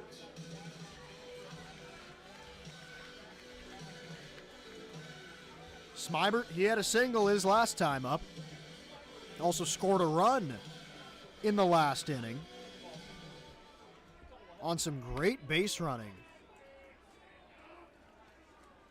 First pitch to Smybert, it's up high, and the count's 1-0. If you think back to that fifth inning, that was that ball that Hunt hit into right field. That Jet Jarvis lost in the dusk sky. And 2 runs came across the plate. It was Smybert scoring from second base. That pitch is outside, and it's 2-0. Now to the Jackfish shortstop. Cocker also scored on that play. He came in from third, and it looked like Smybert was going to be held there at third, but the throw came into second base, and a heads-up play by third base coach Ricky Piliteri. He sent Smybert home, and he crossed the plate easily. And he's now way ahead in the count against Laird. Bullpen continues to stay loose down there for Kitchener. The pitch, it's outside. That's a walk. 4 straight balls. Smybert heads on down to first base, and that'll bring up Ethan Hunt.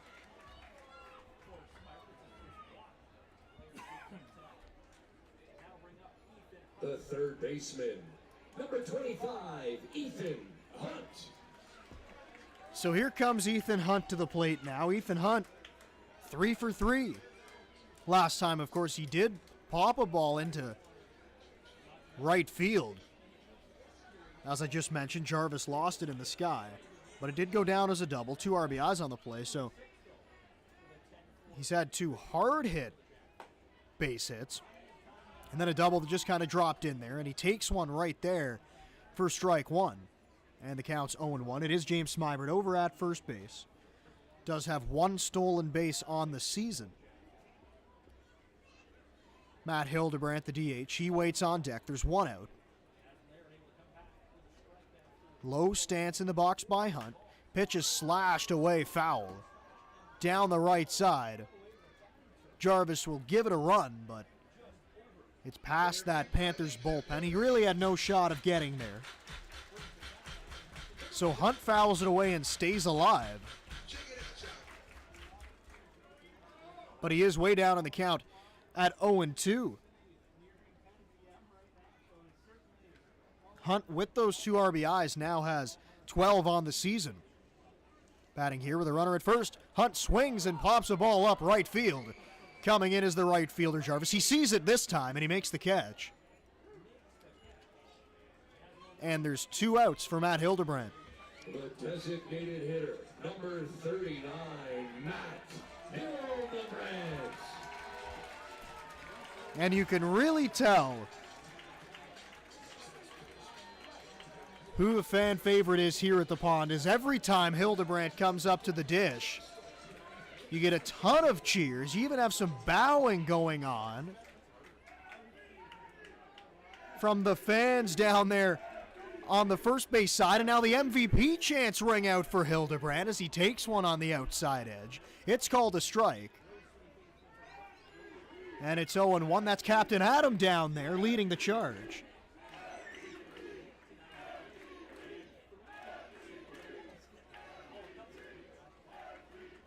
Oh, 0-1 count to Hildebrandt. Smybert, he's on at first base. Hildebrandt wanted to go around on that breaking ball, but he was able to hold off. And the count is now 1-1. Hildebrandt, of course, a great season, hitting in the number 7 spot. Pretty much all season long, he's kind of been batting down lower in this Jackfish order. The next pitch to Hildebrandt, it bounces in the dirt. And the count is now 2-1. There is 2 outs in this inning. Hildebrandt trying to find a way on, and if he can, that'll be the number 8 hitter and first baseman today, Zarly Cena. He's waiting on deck, and he's had a good day. Hit the ball hard. Not too much to show for it. He does have a hit, though. 2-1 pitch to Hildebrandt. He turned away from it, but it's called a strike. And the count evens up at 2-2. Cena did have a single his last time up, so standing on deck right now, he is 1 for 3. But really, he could be 3 for 3. He's hit the ball hard twice to left field with nothing to show for that. But if he's going to get a chance here in this inning, Hildebrandt's going to have to get on. Big lead over there at first base. Hildebrandt swings and misses at a breaking ball. Down in the dirt. Tag applied by Grinberg, and the side is retired. So Smybert does get on with the walk, but he can't get any further than first base. The Jackfish still lead at 10-4 as we move to the back third of this game. We go to the 7th. Your time is now. You're ready for your next big step. Niagara College is a proven leader among Ontario colleges. Our students are prepared to succeed and drive innovation locally and around the world. Our supportive student culture and state-of-the-art learning facilities help you achieve your dream. Choose academic excellence. Choose experiential learning. Choose career success. Choose Niagara College today. Visit niagaracollege.ca/apply.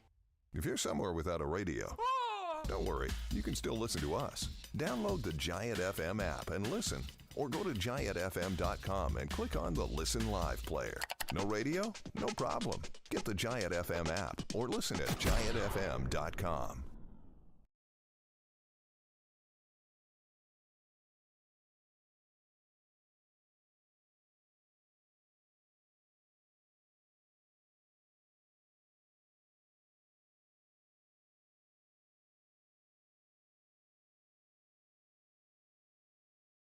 Want to get hooked? Sport the fish today by visiting the Welland Jackfish Tackle Box, the official merchandise shop of your Jackfish. Visit the stand on game day behind Section 107 or visit us online at shop.wellandjackfish.com. There you'll find official on-field hats, t-shirts, novelties, and so much more. Join the Fishhead Nation and shop today.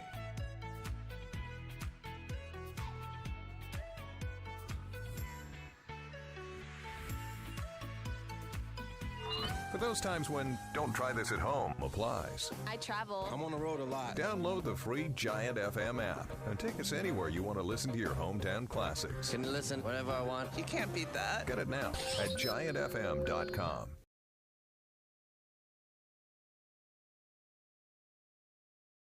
Your time is now. You're ready for your next big step. Niagara College is a proven leader among Ontario colleges. Our students are prepared to succeed and drive innovation locally and around the world. Our supportive student culture and state-of-the-art learning facilities help you achieve your dream. Choose academic excellence. Choose experiential learning. Choose career success. Choose Niagara College today. Visit niagaracollege.ca/apply.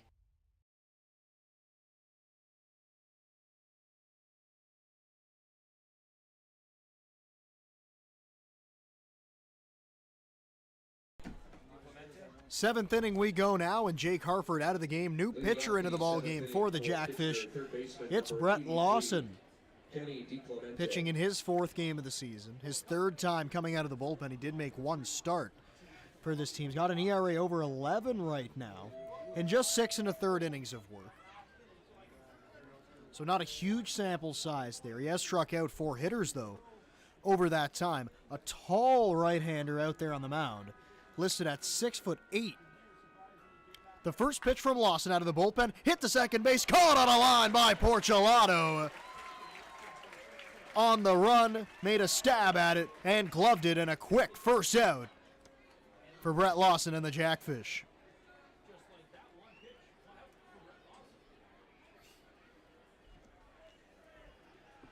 Portulato's looked good over there at second base here in this game.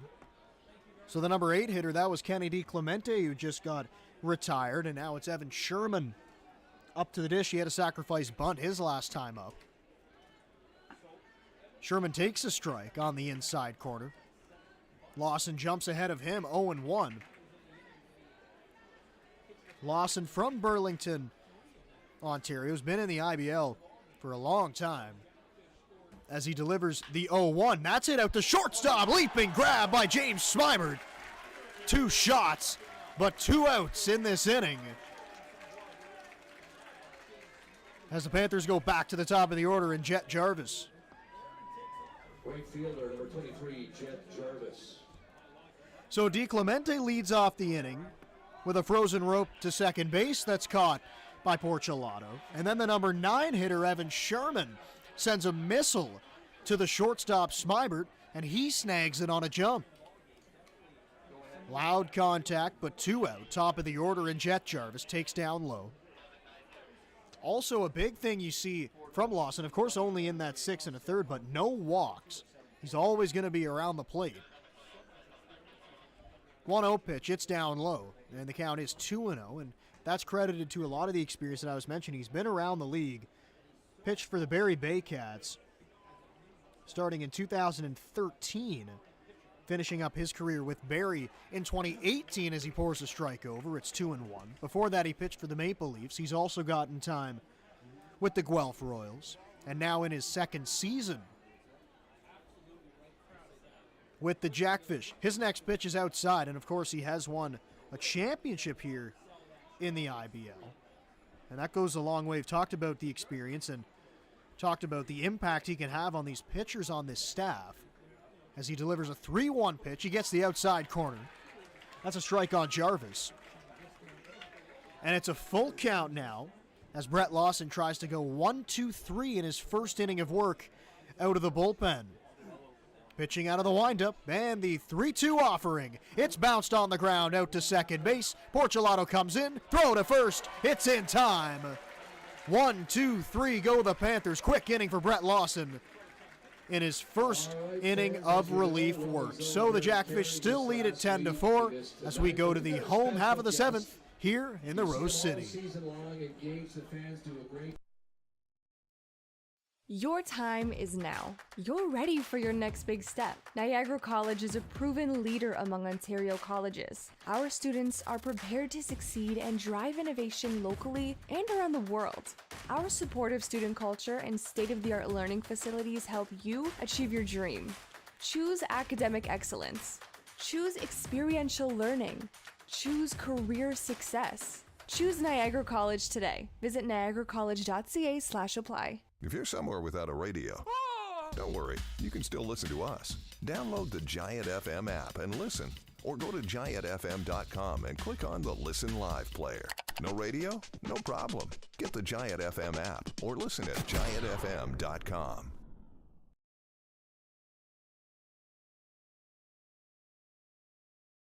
Want to get hooked? Sport the fish today by visiting the Welland Jackfish Tackle Box, the official merchandise shop of your Jackfish. Visit the stand on game day behind Section 107 or visit us online at shop.wellandjackfish.com. There you'll find official on-field hats, t-shirts, novelties, and so much more. Join the Fishhead Nation and shop today.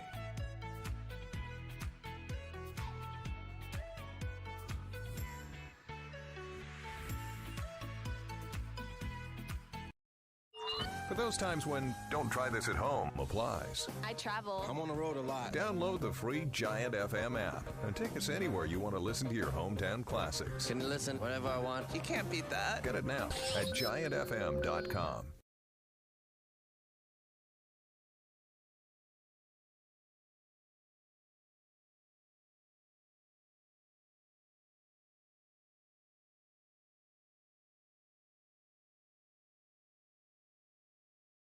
Your time is now. You're ready for your next big step. Niagara College is a proven leader among Ontario colleges. Our students are prepared to succeed and drive innovation locally and around the world. Our supportive student culture and state-of-the-art learning facilities help you achieve your dream. Choose academic excellence. Choose experiential learning. Choose career success. Choose Niagara College today. Visit niagaracollege.ca/apply.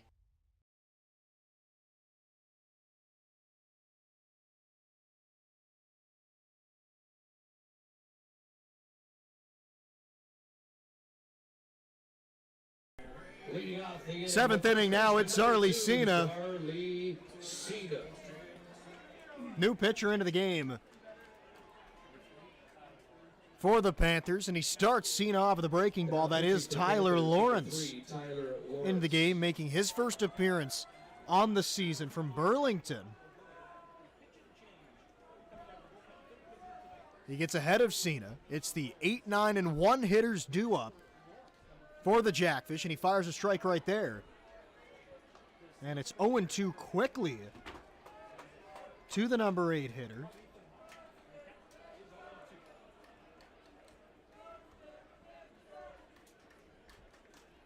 Lawrence looks in for the sign. He's got it pitching out of the stretch.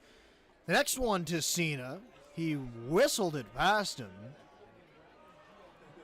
Didn't hit him, though. Went right past the catcher, and that looks like there was a cross-up between the catcher and the pitcher. So, once again, Grinberg's got to go out to the mound and talk to him.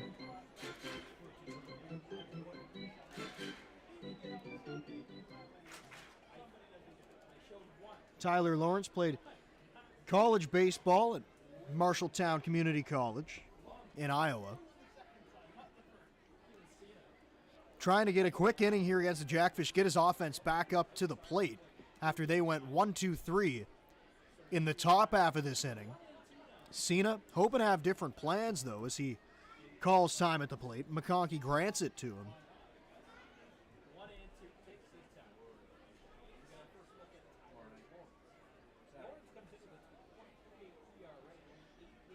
This is Lawrence's first season in the IBL. It's his first appearance in the IBL, and he gets Cena to pop one up behind the plate. Grinberg going back. He'll have a look, but it'll drop foul into the stands. And a one-hop catch the Jackfish baseball. By a fan out there. Quick hands to make a play.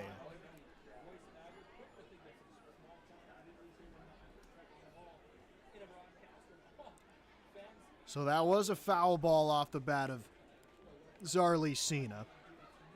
He's still up there right now. It's 1-2. Nobody on base. Nobody outs. It's a breaking ball. Corked in the air left field.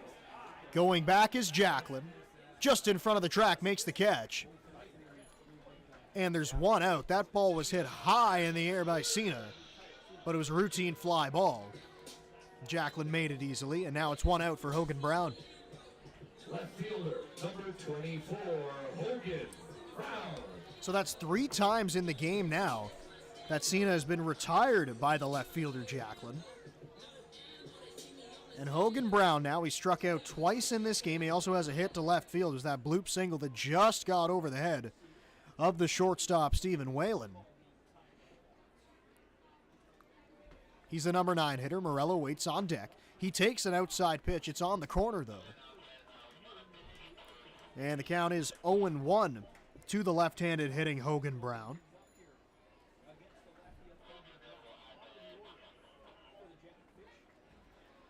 The next pitch from Lawrence, it bounces in there. And the count is 1-1.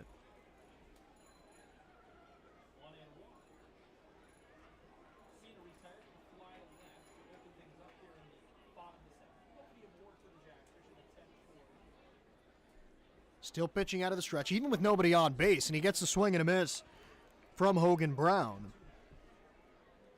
And the count's 1-2. Brown looking to avoid his 3rd strikeout of the game. Struck out looking in the 2nd inning, struck out swinging in the 5th. And he was way ahead of an off-speed pitch right there from Lawrence. Jackfish lead it by 6, scoring those 6 runs to take the lead in the 5th inning. The 1-2 to Brown, it's outside. And the count is 2-2. After Lawrence just came into this game, no movement down there in that Kitchener bullpen. No movement on the Jackfish side either, so you would think Brett Lawson will be coming back out for his 2nd inning of work. Especially in a 6-run ball game, as Lawrence takes a little while to get on the same page as Grinberg. He couldn't find the right sign, so he had to step off. Now he's ready to go. And here comes a 2-2. It's outside. He missed everything. And the count is 3-2 now to the number 9 hitter, Brown. Brown hitting .255 coming into play today. 8 RBIs, no home runs. Looking to pick up a base knock with 1 out, no runners on base, defense playing straight up. Here comes a 3-2, misses outside on a breaking ball. Slipped out of his hands. So Hogan Brown will go down to first base as Grinberg goes out to the mound. Center fielder, number 11, Gio Morello.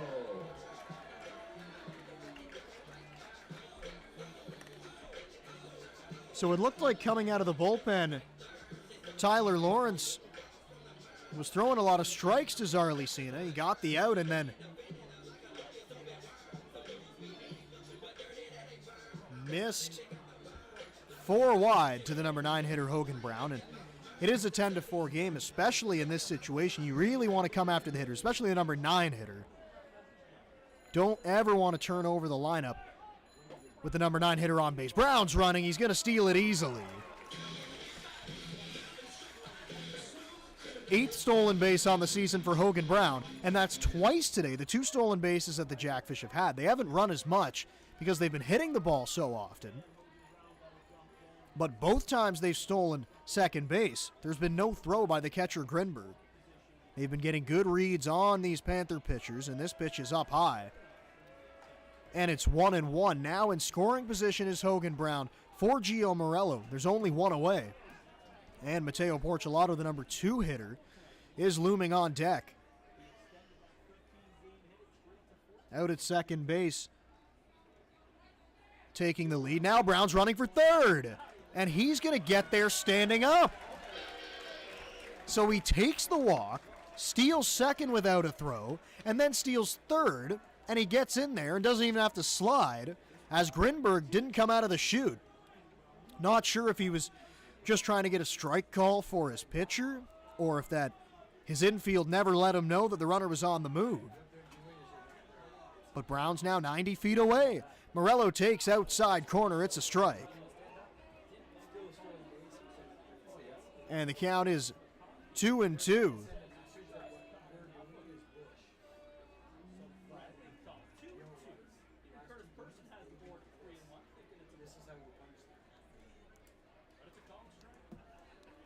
Two count. The offering to Morello. It's a breaking ball. It was hung right over the plate. Morello just missed it.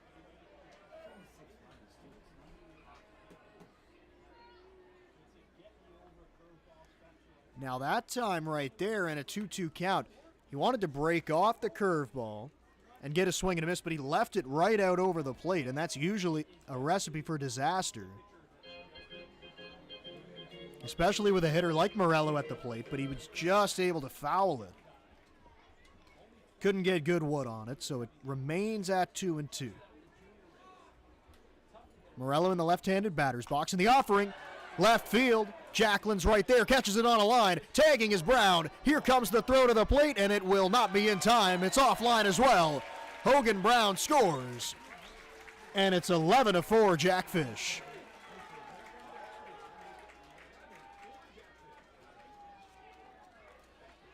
So after the walk, and now there's some yelling going on, and they're going to check the runner over there at third base. But no dice, as he didn't leave early.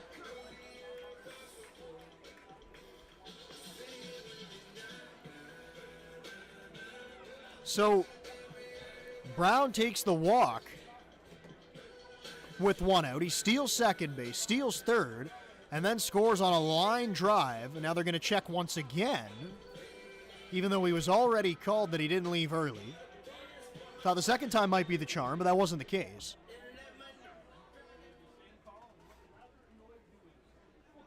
So Mateo Portulato's going to get a shot now with nobody on base and 2 outs. Breaking ball to Portulato. It's right there for a strike. And it's 0-1. Nicholson, he waits on deck. Tyler Lawrence trying to work through his first inning of work out of the bullpen. Misses outside. Went with another breaking ball. And the count evens up now at 1-1. Going back to that last run that Hogan Brown scored, Morello hit it hard to left field. Not a conventional sacrifice fly as it was hit on a line. But just enough time for Brown to go back and tag up. Now this ball up the middle, picked up by the second baseman. But Sherman doesn't have a play. So an infield single for Mateo Portulato. And here comes Brandon Nicholson. Right fielder, number 13, Brandon Nicholson. Sherman went up the middle, tried to glove it on a backhand and make a throw, but even if he comes up with that ball, it's going to be a difficult play. So easily an infield single for Mateo Portulato, and now it's Brandon Nicholson getting a shot with a runner on, and 2 outs in the inning. The first baseman, Marsden, is going to hold the runner on over there at first. Portulato, big lead. He's running for second. He's going to get in there. And they're not even throwing down to second base. At that point, maybe considered a defensive indifference. So he's in scoring position again. He got a massive jump over there at first base. Now he's at second. Nicholson, he takes outside. And the count's 1-1. Jackfish are leading at 11-4.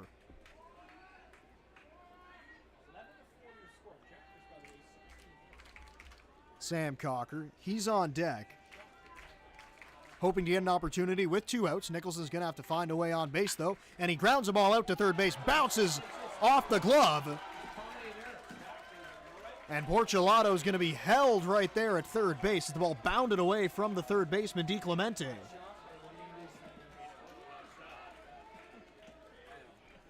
And Nicholson gets on an error by the third baseman.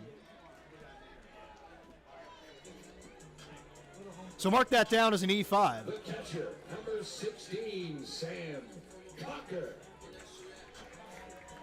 Nicholson on there at first base now. It's runners at the corners, and Sam Cocker gets a shot with 2 gone.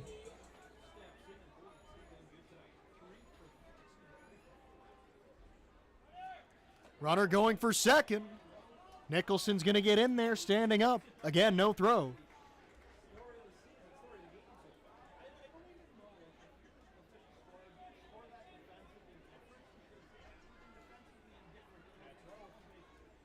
Oh, 1 pitch to Cocker. It's a breaking ball. He swings and misses. Had a big pass at it. Didn't come up with anything, though, and the count is 0-2 now on the Jackfish catcher. Cocker, good night at the plate. 3 hits to his name. He's also flown out to center field. Next pitch to Cocker. Breaking ball just missed up high. Lawrence took a few steps off the mound, thought he had strike 3. Keith McConkey didn't give it to him, though. So the count's now 1-2, and he's going to try to zone it back in here. 1-2 to Cocker. It's in the dirt. Nice block behind the plate by Grinberg. Keep the ball in front of him. Don't want to allow any free runs, especially in a game like this, where you're already trailing by 7 markers. It's a 2-2 count and 2 out as we play here in the bottom of the 7th inning. Pitch to Cocker, it's outside. And the count's now 3-2, so after going to 0-2 on the batter,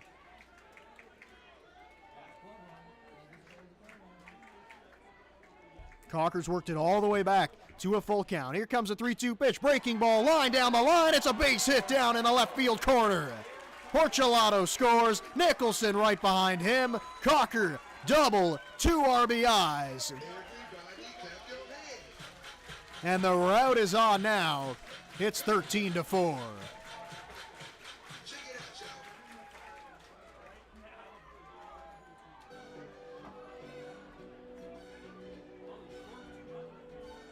Shortstop number 23, James Smybert. So here comes James Smybert now. Jackfish have strung together a couple base runners here with 2 outs. And it's a left-handed hitting James Smybert. Shortstop here today. Pitch is down low for a ball. Cocker fell behind in that at-bat, 0-2. Swung and missed at a breaking ball early on in the at-bat and then worked it back to a full count. Lawrence tried to go back to the breaking ball, but he hung it over the middle of the plate. Cocker didn't miss it. This time he sticks with a fastball and he misses up high. As the count is 2-0, Jackfish lead at 13-4, also 18 hits to their credit. 5 on the side of the Panthers. Next pitch to Smybert. He swings and misses. And the count's 2-1. That pitch was low. Smybert was trying to dig it out and send the ball a long way.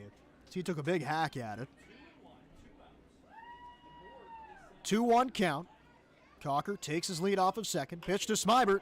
That's laced in the air. Right field coming on as the right fielder. Jarvis, he dives and it gets past him.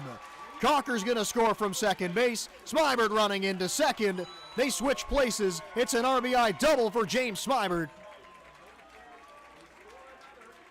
And the Jackfish cross the plate one more time. And they lead it 14-4, up by 10.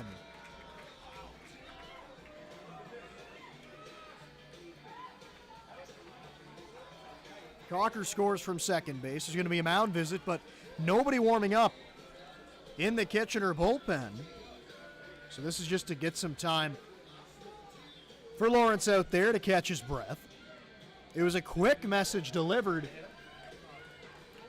Quick message delivered.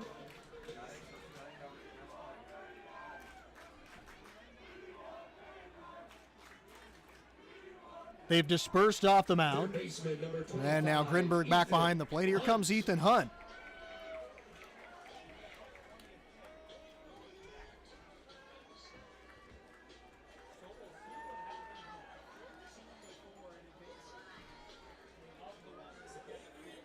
I just took a look down at my scorebook, and I've completely lost where I was. So we're going to scrap that for the rest of the game. It's a breaking ball to Ethan Hunt. And it's a 1-0 count to Hunt as he has a conversation with home plate umpire Keith McConkey. Comes set on the mound, Lawrence. And the offering slashed in the air right field. Going back is the right fielder, Jarvis, just in front of the track. He hauls it in. And the side is finally retired, but they score 4 more runs and lead it by 10. It's 14-4. Jackfish lead it. We go to the 8th.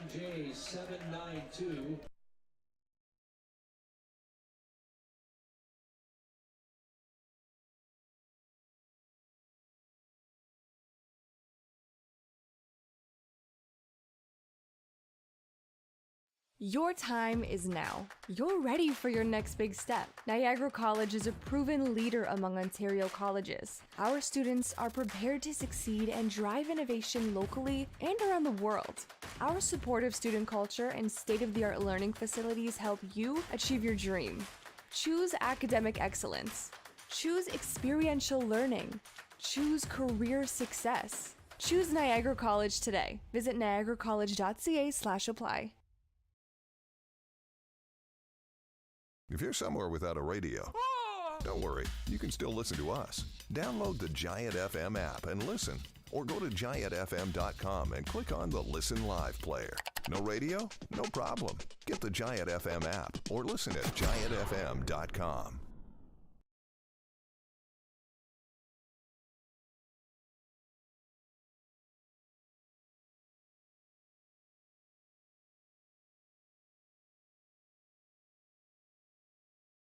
Want to get hooked?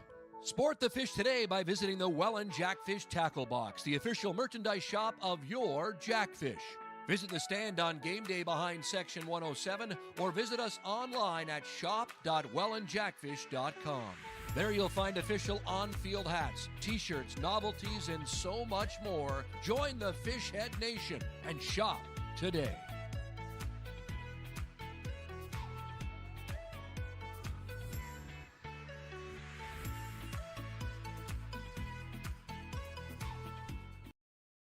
For those times when don't try this at home applies. I travel. I'm on the road a lot. Download the free Giant FM app and take us anywhere you want to listen to your hometown classics. Can listen whenever I want. You can't beat that. Get it now at giantfm.com.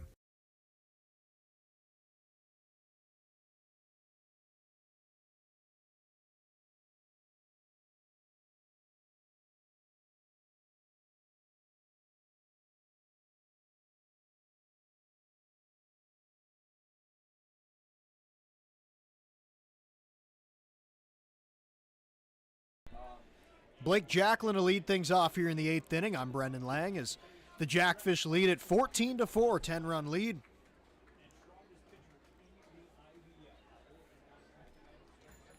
Jacklin to the dish, takes outside, and he falls behind 1-0.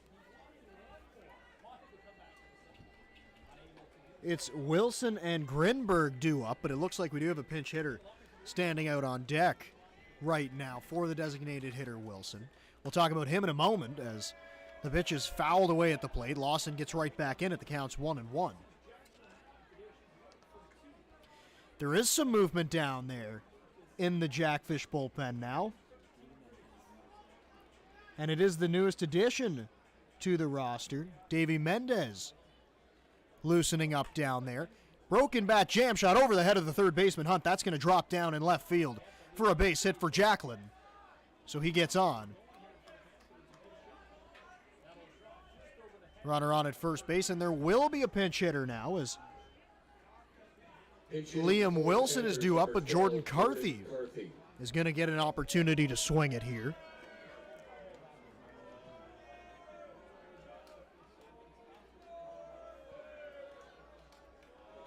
Carthy is a regular pitcher on this roster. Right-handed hitter, he's going to stand up to the plate. He does have 5 at-bats on the season and 3 hits, hitting .600 through 5 at-bats. On the mound, he's had a rough go of it. So Jacklin standing over at first base. Carthy looking to pick up another hit off the reliever, Brett Lawson. Pitch on the way, swing and a miss. Carthy got beat on an inside fastball. And it's 0-1.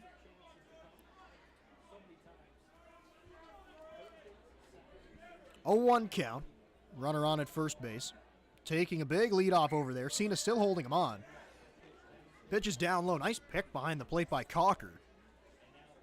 Then it's 1-1. A little surprised to see Zarly Cena holding the runner on in a 10-run game.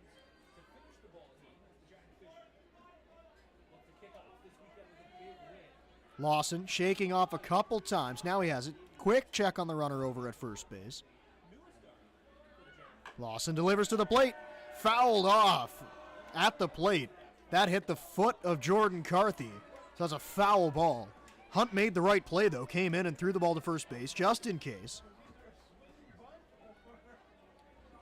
But it is a foul ball, and now the count is 1-2 on Carthy.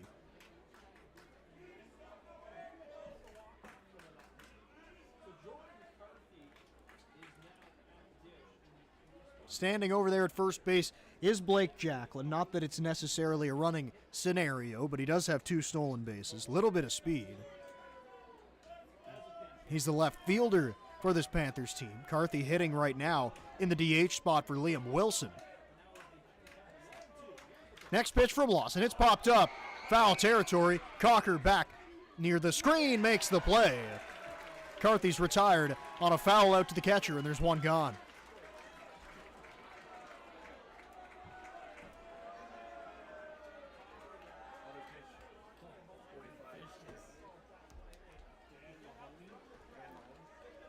Another pinch hitter coming up for the Panthers now. It's Dan Mahoney. Number 45, Dan Mahoney. Mahoney from Waterloo getting into his 8th game now. Over those 8 games, he does have pretty good numbers. In fact, 19 at-bats. He's gone 7 for 19, which is good for a .368 batting average. Also has a .777 OPS for the season. Runner Jacklin still standing over at first base. And the pitch right back up the middle. That goes off the calf of Lawson. Flip it to second, 1. Back to first. It's a double play. Inning over. Mark that down. 1, 6, 4, 3. And the Jackfish get out of it. They still lead it 14-4 as we go to the bottom half of the 8th.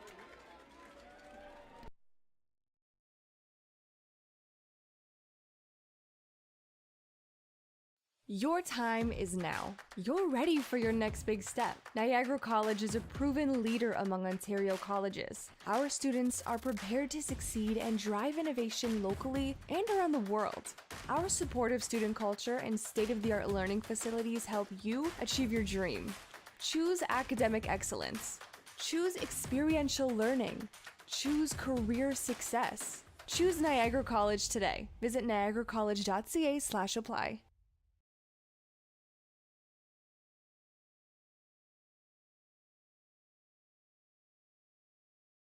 If you're somewhere without a radio, don't worry, you can still listen to us. Download the Giant FM app and listen, or go to giantfm.com and click on the Listen Live player. No radio? No problem. Get the Giant FM app or listen at giantfm.com. Want to get hooked? Sport the fish today by visiting the Welland Jackfish Tackle Box, the official merchandise shop of your Jackfish. Visit the stand on game day behind Section 107 or visit us online at shop.wellandjackfish.com. There you'll find official on-field hats, t-shirts, novelties, and so much more. Join the Fishhead Nation and shop today.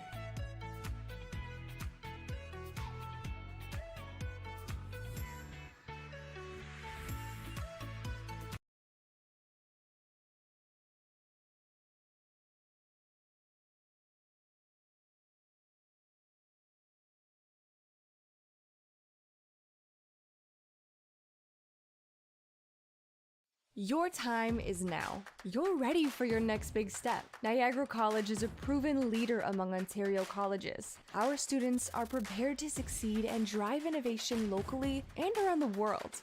Our supportive student culture and state-of-the-art learning facilities help you achieve your dream. Choose academic excellence. Choose experiential learning.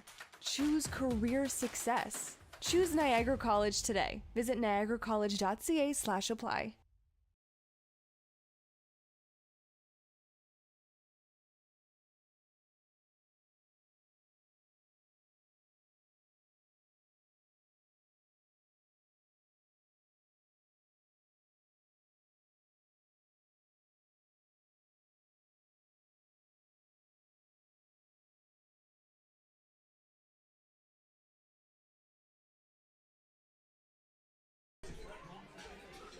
Jackfish half of the 8th inning here. It's Matt Hildebrandt, the DH, to lead things off for the Fish. 7-8-9 due up. That's Zarley Cena, Hogan Brown getting an opportunity in this inning as well.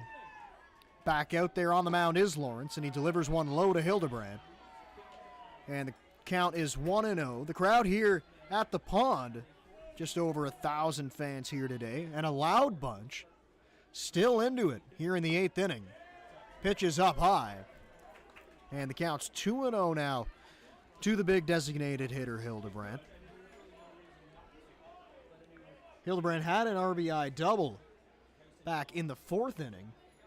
Also smoked a ball off the right center field wall that just went for a single. A ball that looked like it had enough juice to get out of here, but just wasn't hit high enough, just off the top of the fence.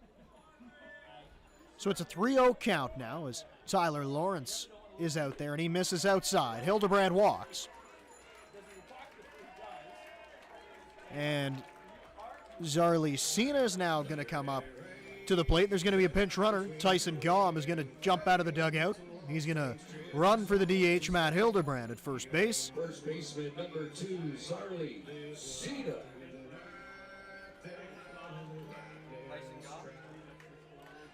So Gaum on now at first base as him and Hildebrandt change places, and Hildebrandt gets a loud applause as he leaves the field. Running at first base, number 4, Tyson Gaum.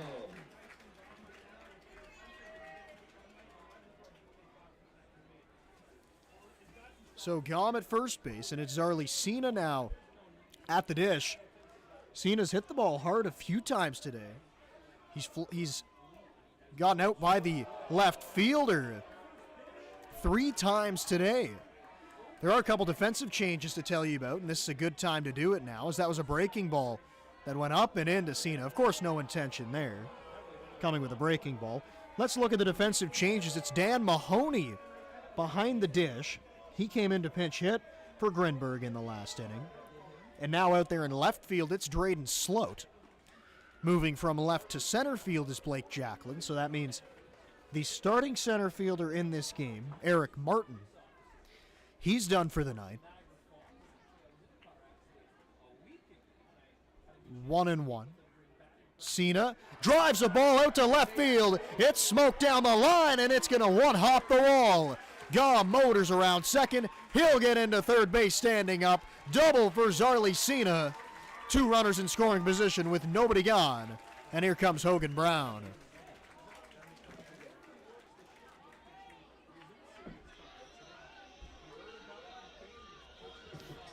So Cena tried and tried again to get a hit to left field. He finally did it that time. Drilled it down the line.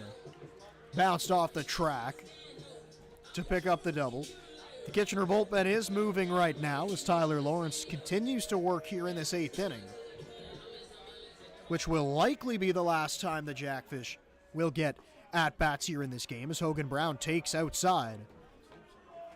And it's 1-0. Standing over at third base is Tyson Gaum. He pinch ran for Matt Hildebrandt after Hildebrandt walked to start this 8th frame. Zarley Cena, he's on at second after roping that double down the line. Brown now pops a ball into foul territory. Going over there to make the catch is Kenny DiClemente. And Brown is retired. And there's one gone.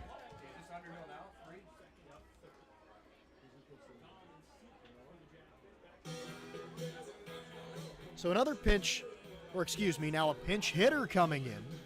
The first substitution was a pinch runner, so this is Brandon Underhill. As Arlecina almost got caught napping out there at second base, but Brandon Underhill, he's going to stroll up to the dish. Underhill really a super utility player on this Jackfish roster. He's going to hit for the center fielder, Gio Morello.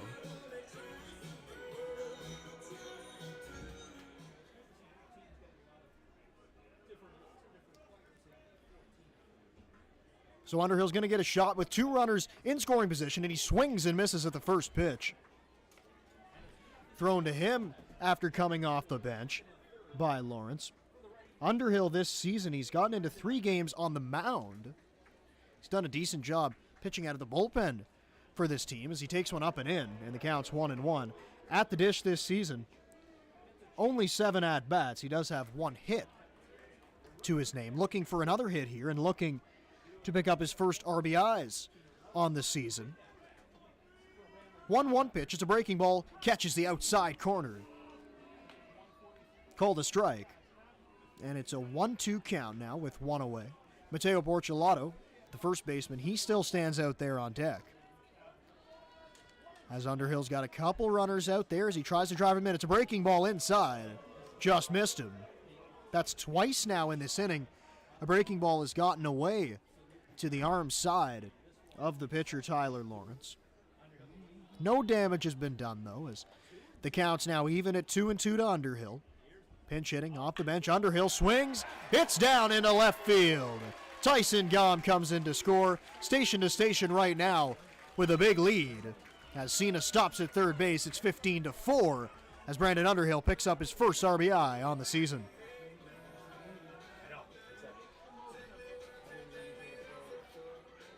The second baseman, number 10, Mateo Portulato. So Portulato, he's going to remain in the game. He's going to hit. Left-handed hitter. Runners at the corners with 1 out. Brandon Nicholson, he waits on deck. Now, you would think it is just to do with the big lead that the Jackfish have. They want to get some new faces into the lineup. If you remember earlier in the game, though, Morello did dive for a ball in center field. He was shaken up for a moment. But he's now out of the game. May not have to do with the injury, possibly just getting people into the game. And the count's 1-1 to Portulato. Underhill, he stands at first base. It's Arlecina on at third base. Tyson Gom, the pinch runner, he scored the run for the Jackfish, and that pitch is up high. And it's 2-1 now to Portulato as the Kitchener bullpen continues to move around down in the Jackfish bullpen. You can look down there and see, again, one of the new faces on this roster. It's Davey Mendez as he's standing by into center field. Jacklin, who moved over to center field, is on the run. He's not going to get it. Cena's going to come across the plate. Underhill's going to be held right there at third base. That's an RBI double for Mateo Portulato in the opposite field gap. And it's 16-4 now as Cena touches home. Right fielder, number 13, Brandon Nicholson.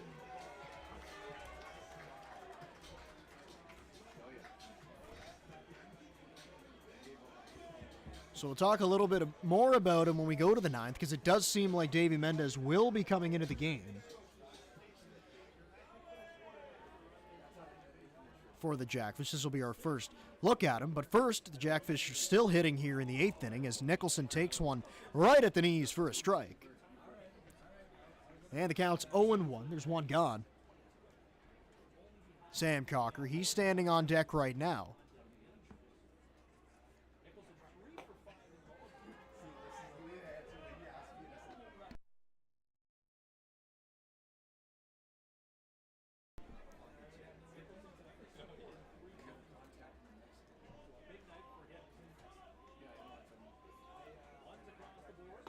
Pitch to Nicholson right on the outside corner.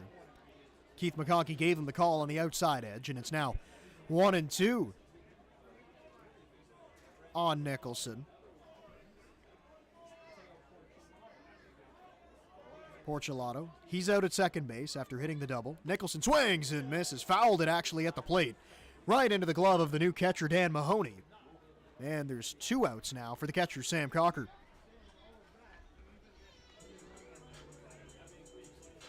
Catcher number 16, Sam Cocker.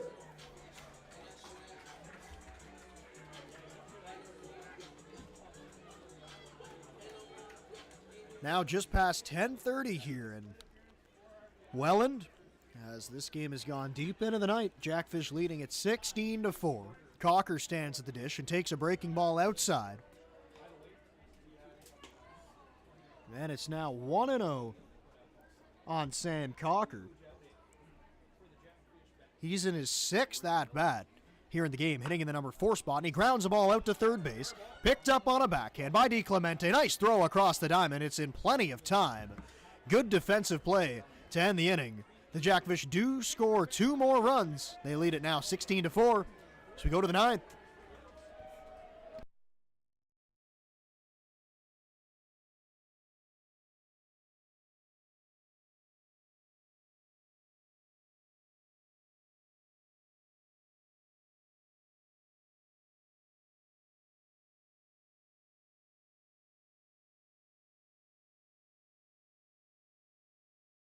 Your time is now. You're ready for your next big step. Niagara College is a proven leader among Ontario colleges. Our students are prepared to succeed and drive innovation locally and around the world.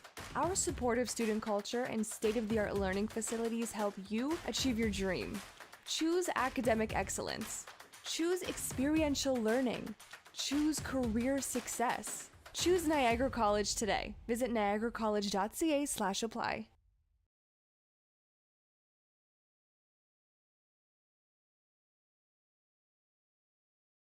If you're somewhere without a radio, don't worry, you can still listen to us. Download the Giant FM app and listen, or go to giantfm.com and click on the Listen Live player. No radio? No problem. Get the Giant FM app or listen at giantfm.com.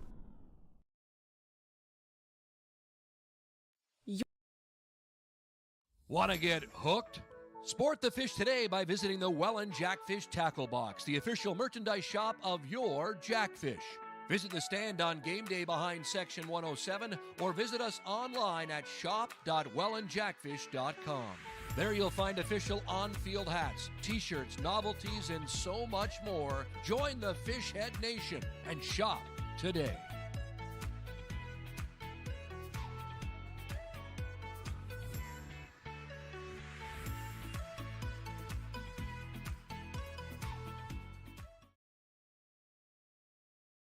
For those times when don't try this at home applies. I travel. I'm on the road a lot. Download the free Giant FM app and take us anywhere you want to listen to your hometown classics. Can you listen whenever I want? You can't beat that. Get it now at giantfm.com.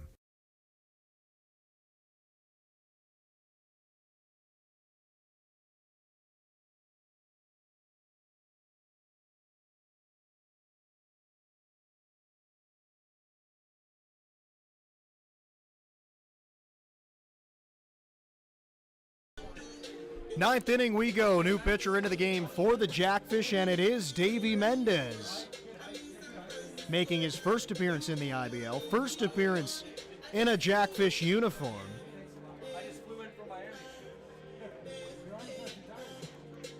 He's from the Dominican Republic here, pitching for Whalen, as he received a warm ovation as he got to the mound and his name was announced. We'll talk about him in a moment, but just a change to tell you about. Brandon Underhill, who pinch hit for Gio Morello, has stayed in the game. He's going to play center field. And now there is a pinch hitter at the plate. For the Panthers, number 2, Robbie Gauthier. He's going to get a chance to hit here in the ninth inning. Gauthier hitting .234 on the season. He's gotten into 15 games, 47 at-bats, so he's had a pretty good season. Mostly the DH, and he swings through a fastball from Davey Mendez, and right there you can see the high velocity coming out of the right arm of the reliever. Mendez, 27 years old, as he winds and fires another one, fouled straight back. Mendez back in 2013 started his professional career, spent a few years in the Tampa Bay Rays organization, also spent some time in the Pittsburgh Pirates organization, also played in the Padres farm system, so he's well traveled in professional baseball. Mendez with a breaking ball swing and a miss. Quick work of the pinch hitter Robbie Gauthier, and there's one out.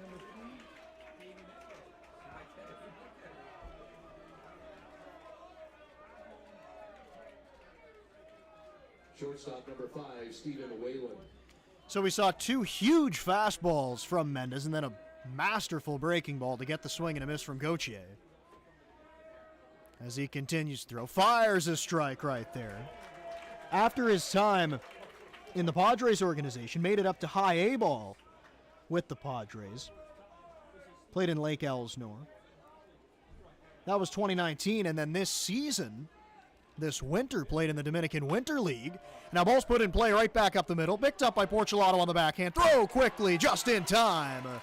4-3 put out, and the Jackfish are 1 out away.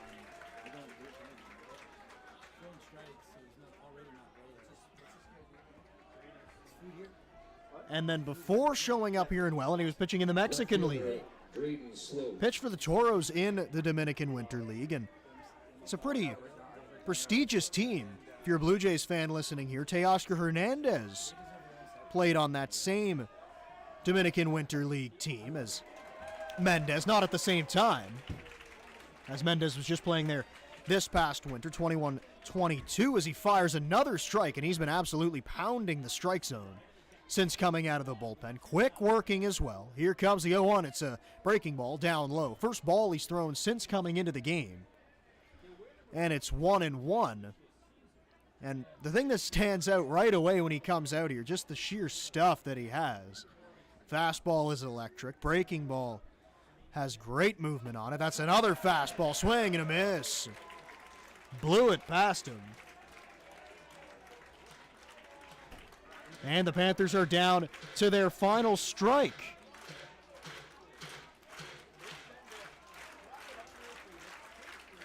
Crowd into it. Davey Mendez rocks and fires. Breaking ball just missed. Tried to bring it back over the outside corner. Couldn't get it there. And it's 2-2. This is Drayden Sloat at the dish. It's his first opportunity to hit after coming into the game for Eric Martin. And the next pitch, strike 3 called. Fastball at the letters. He got him. And the ball game is over. Davey Mendez comes out of the bullpen, spins a 1-2-3 inning.